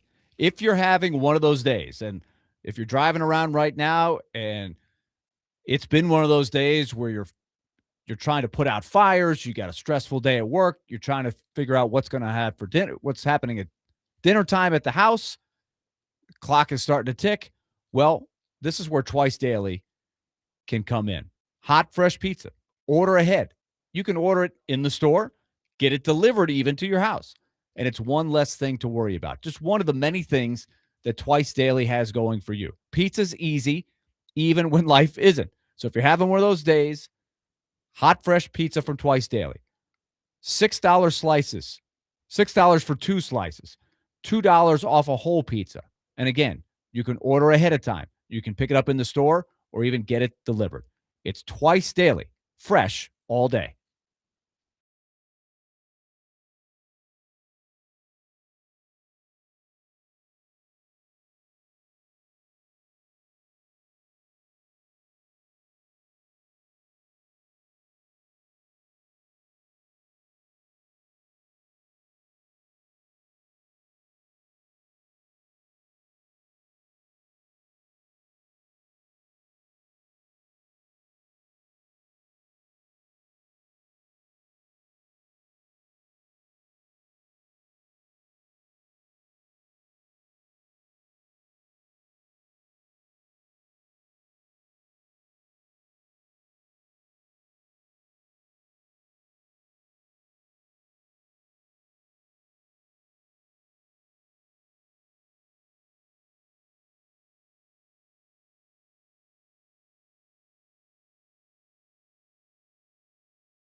DMase, Vingen, and Donick, 102.5 The Game.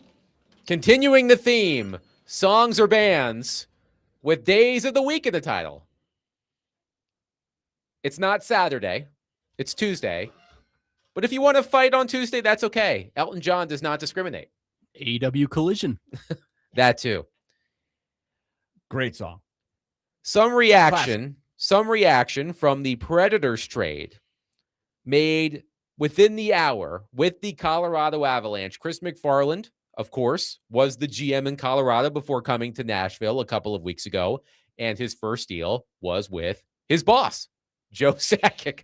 He acquires Ross Colton, forward from the Avalanche, for 2 third-round picks, a 2026 third-round pick and a 2027 third-round pick, which was previously transferred from Colorado to Nashville. So Nashville gives Colorado back one of its third-round picks.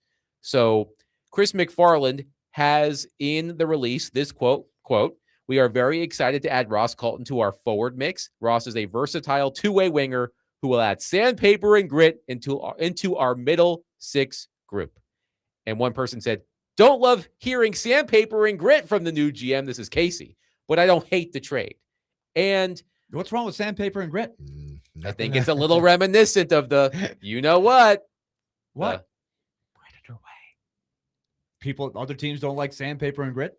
I think they do.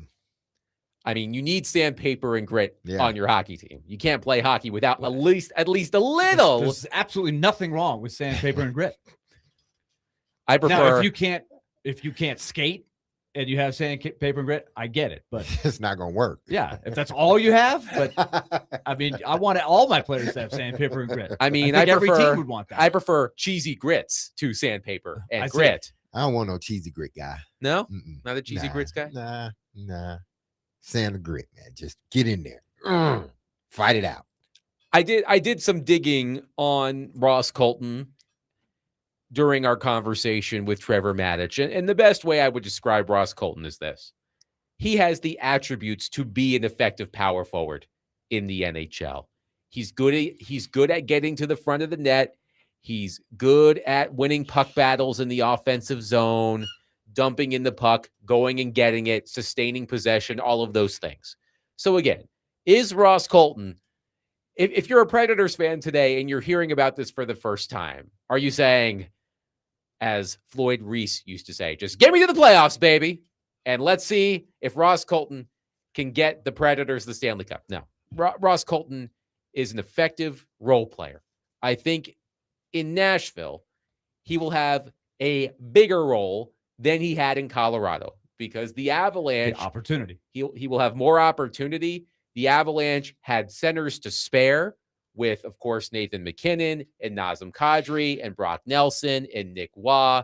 Colton was expendable, and the Avalanche must have decided that they'd rather get something for Ross Colton than let his value diminish playing a lesser role for them. So to me, I envision at this very moment in time, and a lot's going to change over the next couple of weeks with the draft and free agency not too far away.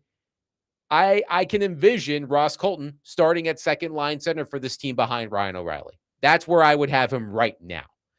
You could have Matthew Wood at second line center, as we were talking about earlier, Willie. I would put Matthew Wood lower in the lineup and let someone like Ross Colton take on tougher matchups, which would allow Matthew Wood, in theory, to thrive in a quote-unquote easier environment. But that's just me. But other moves will be made, I'm sure. But that's where I would put him right now. Right. And the X factor that we really won't know until he starts playing over here in the NHL-sized rinks is Vitaly Pinchuk, this guy who they feel like could come in and make some type of impact at center. These are the things that they're going to have to tackle. And these are good things to have to tackle during your training camp. And I can't stress enough, Ross Colton is more than a serviceable center for a very good price. 5 years younger than Eric Haula in a market that is so depleted of centers.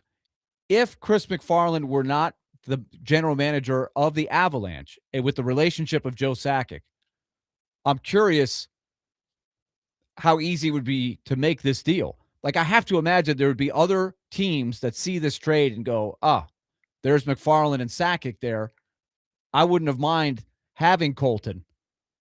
I can't prove that, but I would think that the Predators aren't the only team that would have been interested in a deal like that for 2 third-round picks. And, of course, they have so many third-round picks, it was very easy to throw them too, because they have 6, or they had 6 in the next 2 years. So now they only have 4 third-round picks in the next 2 years. Ryan in Nashville says, Ross is a third-line center. He's been like that his whole career with the Lightning and Avalanche. Looking back at his play in Colorado, my understanding is he played almost exclusively wing in Colorado. And on a deeper team, is Ross Colton a third-line center? Yes. But are the Predators a deep team right now, especially at center? No. So perhaps Ross Colton will be playing higher, will be playing higher in the lineup than he would with a more loaded team, like he was on in Colorado. Well, you hope that a guy like Brady Martin takes a jump. You hope that Pinchuk is a factor. You hope that Svechkov bounces back. All of this affects your depth at center. But Colton is a really nice security blanket who, as you mentioned, Adam could easily move over to wing. Go ahead, Derek. No. So you're saying, is he center or wing? He can play either one. Okay. He's a natural center. Yes. I at the moment, Does again, it depend on which wing? He played both. I think he can play both. Yeah. So what if It's like a wide receiver that can play all both three. sides? Yeah, all 3 positions. He did not play center in Colorado because they did not need him to play center in Colorado. They probably, at the moment, need him to play center in Nashville. So what if they move off from Marchessault? Well, he could fill in where Marchessault has been. That's the Marchessault question. I think will be out there. Yes, all summer, just depending. I think they could find a spot for this guy, even if they end up keeping Marchessault, because, like you said, Adam, it's not like they have all of this depth. I think they want to make sure they keep enough spots on the roster for the young guys to come up and grab those spots. But a steady vet like that is a good thing. As far as the center, part of your job, of course, is take faceoffs. And as recently as 2 seasons ago, he took over 400 faceoffs and won almost 52%. He's had a year where he won 56% his last year in Tampa in 81 games in 22-23. So, he's shown the ability to play serviceable center. I don't know if he penalty kills. I'm guessing he does. But I don't know if you could look that up, Adam, but that would be another thing that Haula did that would be nice if Colton could do, but I don't know that for sure. Haula also was on the second power play unit, and Colton in the past has had some power play time, but last year, because of how loaded Colorado was, he really didn't factor in on their power play at all. Greg on our text line says, so he's Ryan Hartman. I mean, what's wrong with that? Like for $4 million for 1 year for 2 third-round the Predators did not trade a first-round pick for Ross Colton the way they traded a first-round pick for Ryan Hartman. So at least there's that. But Hartman has carved out a nice role for himself. Ryan Hartman in Minnesota. You would take Ryan Hartman for 2 third-round picks, wouldn't you? Yeah. Do you think a move like this is? Do you think their thought is this is just a 1-year deal, or do you think McFarland is thinking, this is a guy that I want a part of this organization moving forward, not just a 1 year? It's a good question. Well, it all depends on how the season goes. If the Predators are competitive, Colton can be a part of that. If the Predators are sellers at the trade deadline, he's a pending unrestricted free agent with 75 games of playoff experience and a Stanley Cup championship on his resume. A team will probably pay you a 3rd or 4th round pick, something along those lines for Ross Colton. You get a return your investment. And would you say that if he's having a decent year, they got a 2nd-round pick for Michael McCarron, they got a 2nd-round pick for Gus Nyquist. I don't see Colton as a whole lot different. You might get more than a 3rd-round pick for Colton. Great. If as a rental, right? Because of all the things you said. He's played a lot of positions. He's played on winning teams. He's played in a ton of playoff games. He's got cups. I think there'd be value if you wanted to just use him until the trade deadline and flip him. You could get an asset back. And if it works and he's a great fit, maybe you sign him because you're in a no-tax state. Maybe you can get him locked in for another year or two. at a reasonable price and not break the bank. Greg replies, I wasn't trashing Ryan Hartman. I loved Hartman. Yeah, I mean, these are guys that when you can play center, they're not going to. You're not going to find a superstar center. For Predators fans who may be unfamiliar with Ross Colton's game, do you think Ryan Hartman is a reasonable comparison for the type of player that Colton is? Yeah, I think along similar lines, perhaps. Along similar lines. Now, I think with Hartman, Minnesota has really needed centers, so Hartman has had to play center, but just because that might be their biggest weak point, which is why I think you're going to hear them going after Dylan Larkin a lot this summer. But Hartman is probably miscast, right, in an ideal role because Minnesota has had to have him play center. He's not a spectacular center, but he is definitely a guy that can irritate you. He'll stir it up. He's got enough skill to score 15 to 20 goals every year, which is kind of where Colton is, right? His analytics are good. You went kind of deep in the weeds, Adam, but I think in a nutshell, his analytics were better than his counting stats. 9 goals and what was it? 9 goals and I think 24 15 points. assists. 9 goals, 15 assists. His shooting percentage was very low, so he didn't have much puck luck shooting, and it doesn't fall in line to how he shot the puck the whole rest of his career. So by and large, he's a 15 to 20 goal type scorer, probably depending on how many offensive situations he's in. Does he play much power play? But I mean, that's great on paper for $4 million. 615-737-1025. We'll continue to take your reaction, but coming up next, we'll get back into the Titans. Cam Ward, seems like he had a good day at practice. Thank the Lord. We'll discuss that coming up next. Willy Donick, Derek Mason, Adam Vingan, 1025 The Game.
DMase, Vingan, and Donick, 102.5. The Game. Willy Donick, Derek Mason, Adam Vingan, and Connor Newt here with you.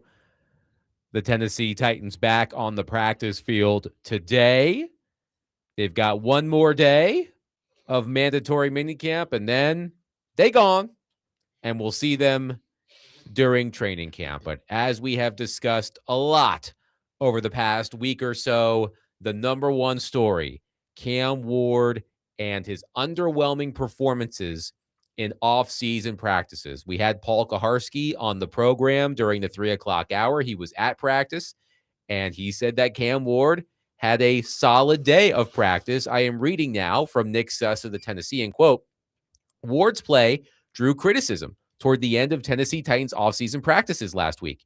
He wasn't particularly sharp, overthrowing shots to the sideline and down the seam and missing behind receivers on crossing routes. He took a bit of a step forward on June 16th, today, at the first day of Titans mandatory minicamp, playing a crisper brand of football on the way to a 13 for 22 passing day with 1 touchdown, 1 interception, 2 drop passes, and 1 pass broken up. He looked in rhythm on crossing routes, hitting rookie Carnell Tate in stride for a big gain in a move the ball period toward the start of practice, and he was in command through his first 2 red zone periods, starting off 5 for 6 with a touchdown, where his lone incompletion was a drop on what should have been another score. So yesterday, we discussed this, and I acknowledged at the beginning, this is a ridiculous question, but how much pressure is on Cam Ward in these remaining minicamp practices before the Titans leave, before training camp? And Willie, it seems like, at least for today, Cam Ward had a solid day.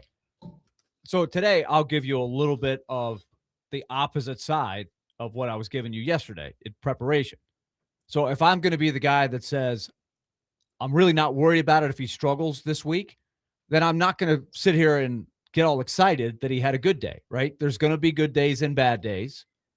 So in general, I think you should have the offseason behind the scenes to work on your weaknesses and not worry about the results. So whether they're good or bad, I don't want to say I'm totally indifferent, because you want him to be working hard at practice. And I'm trusting that he's doing that.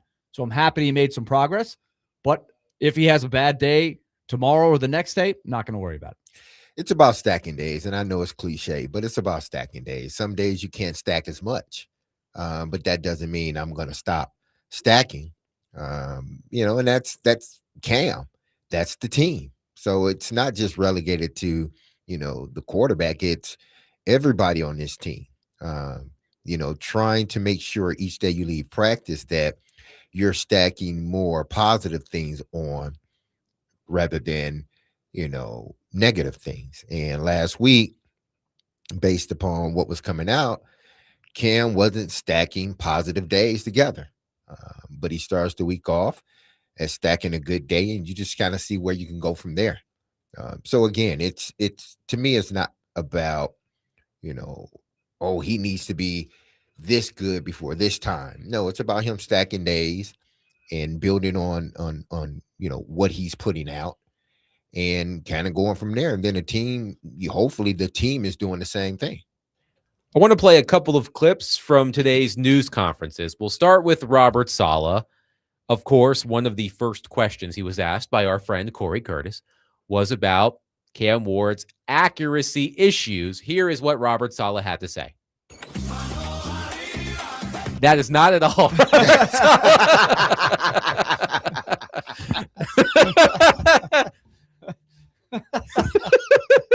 Here's what he had to say.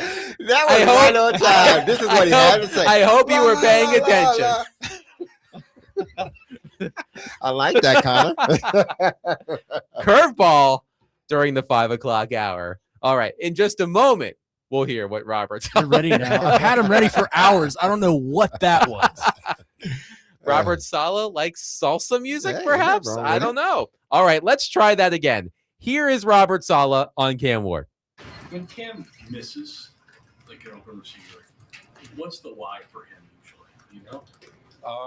Well, there's always going to be a couple of things, whether or not he's trying to, I shouldn't say force, but whether he's trying to hit tight windows, tying his feet. We talked about tying his feet into the progression of how he plays. So there's a bunch of things that he's going through, but overall, I mean, every quarterback is going to miss a couple here and there, but I think Cam's had done a really nice job throughout OTAs. As you look back and see, some of the inaccuracies, some of the good things, like how do you balance that? Oh, well, it's just OTAs. There's still plenty of time to work, but then also like, hey, we got to get this right. It's a little bit of both. Where they're good. All these guys are going to miss throws, whether it's and knock on wood, have been around long enough. I would say Brock Purdy is one of the most accurate quarterbacks in all of football, and he would miss a lot of throws, and that's okay. These guys are all working on a few things here and there, but as we get closer, as he gets more comfortable with the system, as he gets more comfortable with what he's being asked, play in and play out, the expectation is that things start cleaning up. And so what he's doing now, I think, like I said, I think he's had an outstanding OTA. He's done a lot of really good things, especially in those move the ball periods. Like everybody on this team, the expectation is that he continues to get better. What did you think of Salah's answer there, Willie? I think Salah, if I'm reading this right, again, I'm not too worried about all the details, but I thought it was a really good question, actually.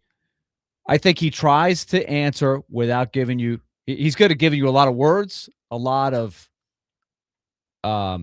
generalities, just enough specifics, right, about tying your feet and all these things, but basic things, right? Not anything that is going to be too revealing. Is that fair to say? No, I think it's like he's correct. giving you some clues, but I'm not expecting him to give you all his full evaluation right now. Yeah, because if I give you too much, then you're going to keep on asking me, well, has he gotten better at this? Or has he gotten better at that? It's from a general standpoint, yeah, he needs to tie his feet, with where he's throwing the ball. That's general. That's what you want all quarterbacks to do.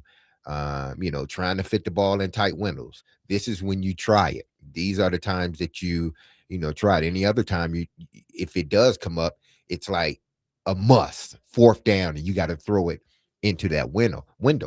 But there are a lot of things that kind of go into whether, a quarterback is having a bad day or he's consistently putting together good days, because in order for him to consistently put together good days, this is what people have to understand. Everybody else around him has to consistently put up good days too. It's not just Cam. Cam can deliver the ball right where he needs to. And if the guy drops it, runs the wrong route, then he's having a good day, meaning Cam, but the receiver's not. So in order for this quarterback to continue to grow and to develop, the team has to do that as well. So everybody has to have consistently good days. And you can't, put it so much so that it's solely up to the quarterback to have the good day. And that will allow everybody else to have a good day. No, it doesn't. It doesn't work that way. If the quarterback's having a good day, that means I'm having a good day as a receiver. If I'm having a good day, the quarterback is. So one texter says, Robert Saleh starts every press conference with "Livin' La Vida Loca." I mean, if he wants to spice things up, he could walk out to every news conference with a little salsa music. That was a nice. Ain't nothing wrong with that. It was a nice touch. I do want to ask you a question about the receivers, Derek Mason, because we know how receivers are labeled. People want to know who the number one receiver for the Tennessee Titans is going to be. It's probably going to be between Carnell Tate and Wan'Dale Robinson. Ideally, it's Carnell Tate. I'm wondering if that designation evolves over the course of the season. Everybody hopes Carnell Tate becomes the Tennessee Titans' number one wide receiver. I wonder, for example, if Wan'Dale Robinson could be that guy at the start of the season because he is a veteran. He has familiarity with Brian Daboll. I'm wondering if Cam Ward might look to Robinson as his quote-unquote security blanket as Carnell Tate learns the league. And maybe over the course of the season, the target share moves more toward Tate than Robinson. So how do you see the quote-unquote number one receiver designation evolving over the course of the season? I think it's going to have to play itself out, because if we are, speaking honestly and factually, then he's the guy that he has built a rapport with is Ellick. He's built the rapport with Ellick. He's started to build a rapport with Calvin Ridley. He's trying to do that now with Carnell Tate and Wan'Dale Robinson. But you inherently, as a quarterback and as a player, you kind of go back to what feels comfortable to you, especially in high pressure situations. And right now, if I had to, say who he feels the most comfortable with, it would be Alec and Ridley, those two guys. So I think it's going to start. He's going to try to get these other guys. There are going to be plays called for them, whether it's Tate or Wan'Dale Robinson, where we're purposely trying to get you to get familiarized with your guys. So we can call a straight up play. Let's just say Seattle, all slants. Well, I'm going to say, watch the slot guy. That's the guy. So now I'm getting into the rhythm of watching the slot guy and throwing him the football. So we can set it up to where where he becomes the first read. And if you can't get it to him, then obviously you move on from that. But this thing is going to have to happen organically. But as we speak right now, the best chemistry he has is with Alec and Calvin Ridley. He has some with DK. He has some with Gunner. But if I had to go into a season right now, I would think it would be those two guys, but he would try to develop the rapport he needs with Carnell Lake as well as Wan'Dale Robinson. The easiest throw is the shortest throw. So if you're saying it from that standpoint, then the slot guy, which is Wan'Dale Robinson, but you don't want your quarterback. You just want him to say, hey, listen, we're calling a play. You read the defense and you throw it to the guy that's open. Ultimately, that's what it is. That's what make good teams great. Yes, in theory, there is our number one guy, but Tom Brady was so good because he threw it to everybody. You couldn't pinpoint one guy. Gronk was his guy, or Randy Moss was his guy, but he made sure that Wes Welker got the ball. He made sure Edelman got the ball. He made sure all those guys, if they were out there doing the job that you were asking them to do, then he rewarded them for that. That's what I want this offense to get to, because that makes them a more lethal offense. 615-737-1025. We'll take your thoughts on Cam Ward's day. Apparently, a better day for Cam Ward in his, where's my bell? Penultimate practice of the offseason, which means next to last. You can do better than that. That's pretty well known. Well, excuse me, Connie, the two-tone kitty cat. Too long. Well, if you're going to make fun of my vocabulary and my bell ringing, that's going to be your nickname. Well, I apologize for playing Robert Salsa on the air. Newtsy, man. That's your name, Newtsy. Yeah, I like that one better. Or just Mr. Salsa. Yes. I mean, like the Duke of Earl all over again. Look, I know it wasn't intentional, but I thought it added a little levity to the proceedings. I wasn't expecting that, and none of our listeners were. So neither was I, considering I had it ready 4 hours ago. I hope everybody driving was like, did I change the channel to the Spanish language station for a second? But it was perfect. It was right on time. It just smooth. I could like it was meant to be. I could see Robert Saleh enjoying some salsa. I mean, does salsa have seed oils in it, though? The food salsa? I mean, the dance, no seed oils. The food? He might be more of a queso guy. Yeah, well, we'll find out. 615-737-1025. Coming up next, I want to switch gears here because our very own Robbie Stanley made an interesting point yesterday during his Rob rant about the state of sports commentary. That's what we all do here, right? And I want to piggyback off of Robbie's conversation yesterday, and we'll do that coming up next. 615-737-1025. Willy Darnick, Derek Mason, Adam Vingan, 1025 The Game.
DMase, Vingan and Donick, 1025 The Game. Willie, name the song. This seems right up your alley. Hello. This was in my playlist last week. You were gone, I think. You were out of town. Me? No, Yeah. you were not. I was here last week. You were here. Was this last week? This might have been a couple weeks Blue ago. Monday. Indeed, by New Order. And what was my theme of the day that day? I have no can't remember. recollection. Yeah. It's a good one. You Goes on for a approve- while. You approve of the Good playlist. driving so far. along. Oh, I've definitely approved. Good. Well done. Well done. Thank you. Thank you. By the way, one texter says, Connor, you're doing great. Tell your dad and mom I said hello as well. Coach Dyson.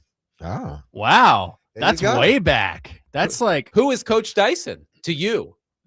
he was my PE teacher in the 4th grade. Wow. wow. And you just graduated college. Yeah. I haven't heard from him in a long time. Well, now you have. That's and he great. thinks you're doing a great job. Yes, Connor. Thank you. That was a bad moment by me, but Yes, thank you. Newty. You're doing a great job, brother. This is catching on faster than Yes, any I'ma Big keep Joe saying it. nickname that has ever. keep seen. saying We're gonna workshop. Nah, the it's nickname. that. You like that one, don't you? Newtsy? I like it because it came There, from DMase. there That's it why I is, like it. Newtsy. How about Newtsy. Nutmeg? No, God, that sounds that's like trying too hard. That's Nutmeg. that's trying too hard. It's literally not trying too hard. I just said It's just nutmeg trying. instead of nutmeg. It's just like no. Newtsy, man. I've heard them all in my lifetime. Trust me. You hadn't heard Newtsy. But not that one. Ah, that's a new one. see? You hadn't heard Newtsy. Okay, fine. You're like, whatever. All right, whatever. Moving on. So yesterday, our dear friend Robbie Stanley of Robbie and Rex Road had his Rob rant, and he was talking about the state of sports commentary and how most commentators have completely disregarded even the illusion of objectivity. And look, you're listening to us right now. You like sports commentary. We're probably not the only people who provide you sports commentary. And a lot of you probably listen to some sports commentary that is not objective at all. And really, the voice of sports media has changed. Increasingly, sports journalists, talking heads, they've abandoned neutrality in favor of writing or talking in the voice of the fan. And it really has been interesting to watch over the years and to see the kind of commentary people prefer. So, for example, I'm old school, right? I went to journalism school. I am a professionally trained journalist. I was taught that objectivity should be above all else. And that's what I strive to do. I remember it used to drive me nuts when I was reporting on the Predators and people would say, oh, so do you root for the Predators? No, I did not root for the Predators. I currently do not root for the Predators. I mean, I do want them to do well. It's good for business. We like talking about the Predators. They made a trade during the show for Ross Colton. We enjoy talking about the Predators. I mean, we do it more than any other show in town, I would venture to guess. And we have an audience for it. But sometimes I wonder, would people listen to my opinions more if I was clearly a Predators fan and people knew that I'm rooting for the team just like you are 82 nights a year? But I can't get there because that's just not who I am. But it is really fascinating, Willie and Derek, and I would love your opinions on this because the two of you have come up in this business in different ways. I have come up in this business in a different way than the two of you about objectivity in sports media and whether there's a place for it or if people want to hear that. What I've always experienced or enjoyed when I was playing is that the majority of the time, I'm not going to say I can recall every time, but the majority of the time when they were covering, whether it was the Titans when I was here or Baltimore, they were being objective. They were looking at, and they were just writing based upon what they were looking at. Now, there may have been some instances where, it's like, seriously, that's what you wrote? What are you watching? And I'm sure that, with some people, it does get personal. But being in a game and having questions asked of me and seeing things written about me from a play standpoint, I decided very early on even when I was playing, like, listen, I'm just going to call it how I see it. Whether it's Willy asking me a question about the team that I'm playing with or not, I'm going to do it in a respectful manner where I don't throw anybody under the bus. But the worst thing in the world is to try to tell somebody that what they're seeing isn't what they're seeing. That's like, and especially if they're seeing it consistently, there's a way that you can sort of handle that. And that's the way I approach, the job that we all do. Based upon my experience, I look at teams or plays or games and make my determination whether I like the team or not. I love the Titans, but I'm not going to sit here and try to make a picture more rosier than what it is. I'm just going to give it to you. Do you need to get better? Yes, they need to get better. But this is what's happening now. And I think people respect that more than you trying to blow hot air, at me. And I know that's not what it is. At least that's how I feel. I don't know how you and Willy feel about that, but that's just how I try to approach when it comes to sports. It's like I'm going to be objective. Yes, I do like the Titans. Yes, I do root for the Titans. Yes, I root for the Predators, and I love the Predators. But I'm also going to be objective in what I see. I'm going to tell it how I see it. I may be wrong. I may be right, but I'm telling you how I see things. I think that from a journalistic writer's standpoint, Adam, I think what has changed to if I were to try to answer Robbie's question of, how is it now as compared to maybe the past, the deterioration of the hardline publication where it is just a news beat and with that hard journalistic line, there's just less of it now. Would you agree? Yes. That was the backbone, I think. And it was maybe easier for formats like Sports Talk that I've been in over 30 years now. It's pretty scary. But I think Sports Talk was invented to sort of blend journalism with opinion, passion, hard line, voice of the fan type of stuff.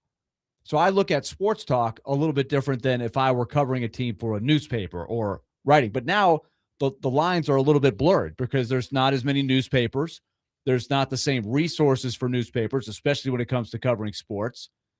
And so somebody starting up a show on the internet or on the radio or a blog or a combination of both, you can kind of go with whatever you want. And if you get a listenership, you can play by your own rules. And if people want to listen, they'll listen. And I think there are some fans that want the passion, the fire and brimstone, the just hot takes, so to speak. Mm-hmm. I've never subscribed to that. Even as a sports talk show host, I've always felt like pretty much anybody who's going to sit here for 3 or 4 hours a day is going to have built-in biases, allegiances based on your life experience. Like I'm in Nashville because I went to Vanderbilt and I played basketball and baseball. So it would be crazy for me to try to fool people and think I don't care whether Vanderbilt wins or not. Of course I care. But does that mean I'm not going to do my job? My job is to be as objective as I possibly can be and try to – I think that's the nuance that you're trying to hit, at least for me. But I do think over time there is a lot more room for just noisy loudness that I think doesn't have as much substance. And I think that's where we've lost some of the journalistic stuff, where the objectiveness is kind of, how do I say, eroded a little bit. Joel says, this segment, LOL, Willy's wearing a Mets hat and DMase was wearing a Predators hat. Well, we're not on the air in New York, first of all. Mm-hmm. But like, here's how I view this. I think there are a lot of fans out there who want to feel like the so-called voice of the fan has skin in the game too, right? Like, I've gotten comments from people who disagree with my opinions on what the Predators should do. And those people have said, you're not paying for season tickets. You're not paying for tickets and merchandise and concessions at Bridgestone Arena. The team not being competitive doesn't matter to you, but it matters to us because we're the ones paying our money to go to the games. And I do think that some fans want to hear their passion shared over the airwaves. And I can understand that. And I mean, look, I think you can do both. We know Willy, of course, has been with the Predators broadcast team for a long time. Willy loves his Predators. Derek loves the Predators too. Derek Mason loves the Tennessee Titans. Made his career, helped him get to where he is today, helped him have a fantastic career in the NFL. He loves the Tennessee Titans. He also loves the Baltimore Ravens because of his time in Baltimore. But I think that the two of them can balance their passion with objectivity. And sometimes people prefer you not to have that objectivity. Look, you know how big of a Duke fan I am. And there are times when I will go to a Duke fan podcast to hear what they have to say because I know they love the team as much as I do. But I tend to gravitate toward more objective analysis. I'm okay with hearing bad things about my favorite teams. So it's a complicated situation. But look, I think the first person who pops to mind for a lot of people, especially recently, is Stephen A. Smith. I mean, Stephen A. Smith has made his Knicks fandom a large part of his personality. And anytime he's on First Take or on NBA Countdown or what have you, you know that Stephen A. Smith is talking about the Knicks through the prism of being a diehard Knicks fan. And I don't that is a good one because, and I think he's not alone, but that type of quote journalism, if he is coming on as a journalist, which he was, he rose up because he was a newspaper writer. Yes, he was a columnist. So that bothers me some. And that there are some broadcasts where a member of the panel is sort of put in the spot of, hey, that's your team. I don't like Kirk Herbstreit. I think has really gone out of his way to try not to come across as a guy who used to play quarterback for Ohio State. And I'm going to guess, I don't know Kirk, but I've never seen a broadcast where he puts on an Ohio State shirt and they just say, hey, Kirk, are you happy that Ohio State won? Like, it goes without saying, like, he cares about Ohio State, but he's not being made into a cartoon character. And that's where I think Stephen A. Smith, you got to be careful with that, right? Is that his whole, I think because he comes from that journalistic background. He not only talk about New York sports, he talks about all sports. The one thing I do appreciate about Stephen A. is that it doesn't seem like he will talk good about a team, but it doesn't seem like he has any allegiance. Even the New York Knicks, he's New York Knick. Like, he rides for them, but he also is critical with them when they are not winning. And sometimes people, a lot of times people don't want to hear like that part, especially like Knick fans. It's either you're talking good about the Knicks or you're not talking about them at all. And I think the further and further we sort of venture into, people having different podcasts and everything else, I'm not sure if it will ever be the way it was before. And you will see more of it's going to be 3 lanes. And I don't think it's ever been this way. It's either you're going to be in the middle or you're going to be pro your team or against your team. It's and I tend to be the guy that I'm going to give you the bad, but I'm also going to give you the good too.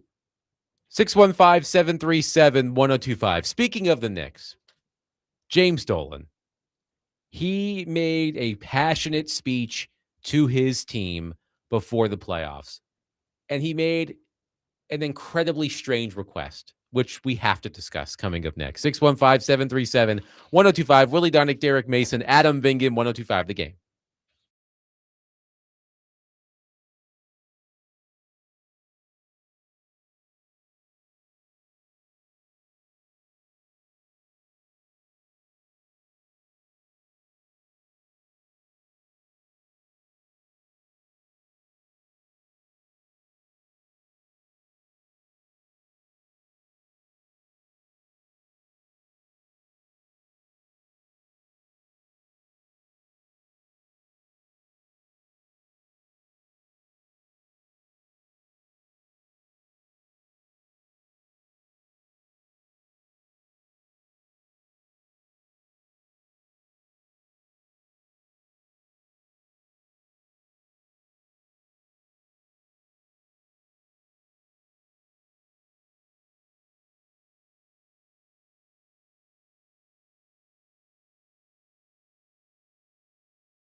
Hey, this is Derek Manson. You heard me tell you about Dr. Lodge and his staff over at Cool Springs MD for some time. If you set out to lose weight, chances are it's not your first time setting a goal to shed some extra pounds only to face disappointment. But I got some good news because at Cool Springs MD, Dr. Lodge and his team understands the frustration of this cycle, and that is why they offer a different approach to weight loss. Their comprehensive weight loss program is led by Dr. Jeffrey Lodge and it addresses the root cause of weight gain with tailored nutrition, exercise, blood test supplements, and more. They will customize a program specific to you and you only. So connect with Dr. Lodge at CoolSpringsMD.com today to schedule your appointment for a personalized weight loss plan just for you. That's Cool Springs MD, where your weight loss journey becomes a success story.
DMase, Vingan, and Donick, 1025 The Game. Willie Donick, Derek Mason, Adam Vingan here with you, wrapping up the show.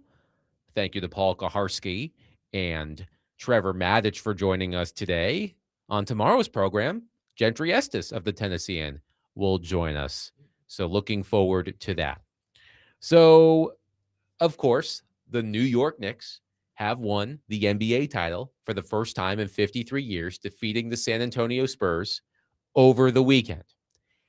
And I suppose a video of New York Knicks owner James Dolan has emerged on social media. It emerged from the X account of the Roommate Show, which is hosted by Knicks stars Jalen Brunson and Josh Hart. And I guess this motivational speech from James Dolan happened right before the Knicks began their playoff run. And there's one particular section that I'm incredulous about. Maybe I shouldn't be, but I'm going to read it. I am going to change one of the words. We're going to play some Mad Libs here. You can probably guess what the word is, but I'm going to use a euphemism for the word because this is a family show. I'm going to read a graph from the Athletic article first and then get to it. Quote, among the sacrifices Dolan highlighted, alongside extra practice time and getting enough sleep, was his recommendation that the players avoid making whoopee in the run-up to the playoffs. Snickers ensued. Quote, I had this idea that maybe you should give up making whoopee for the next 10 weeks.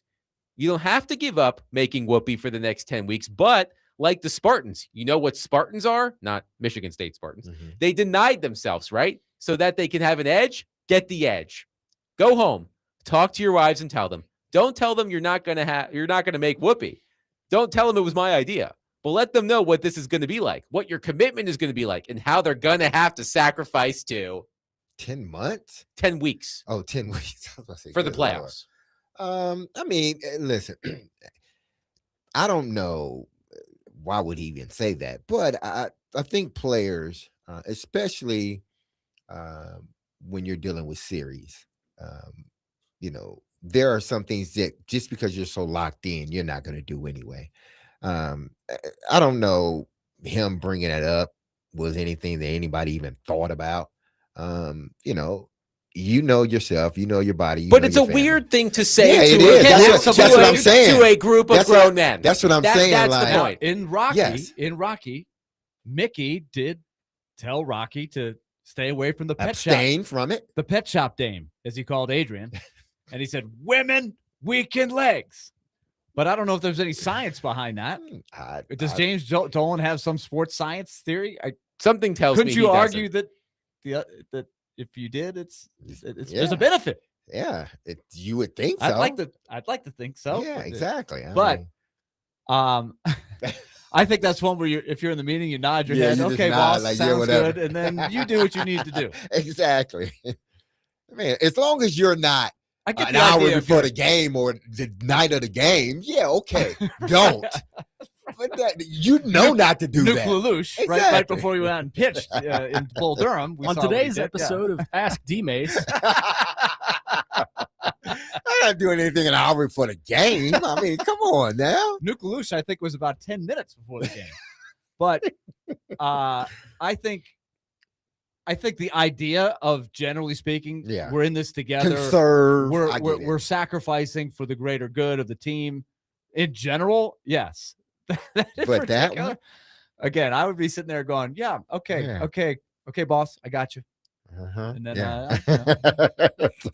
I mostly got you. I almost got you. Now I'm just thinking of the movie 40 Days and 40 Nights that came out that was a great 25 years ago with Josh Hartnett, where he had to abstain during Lent.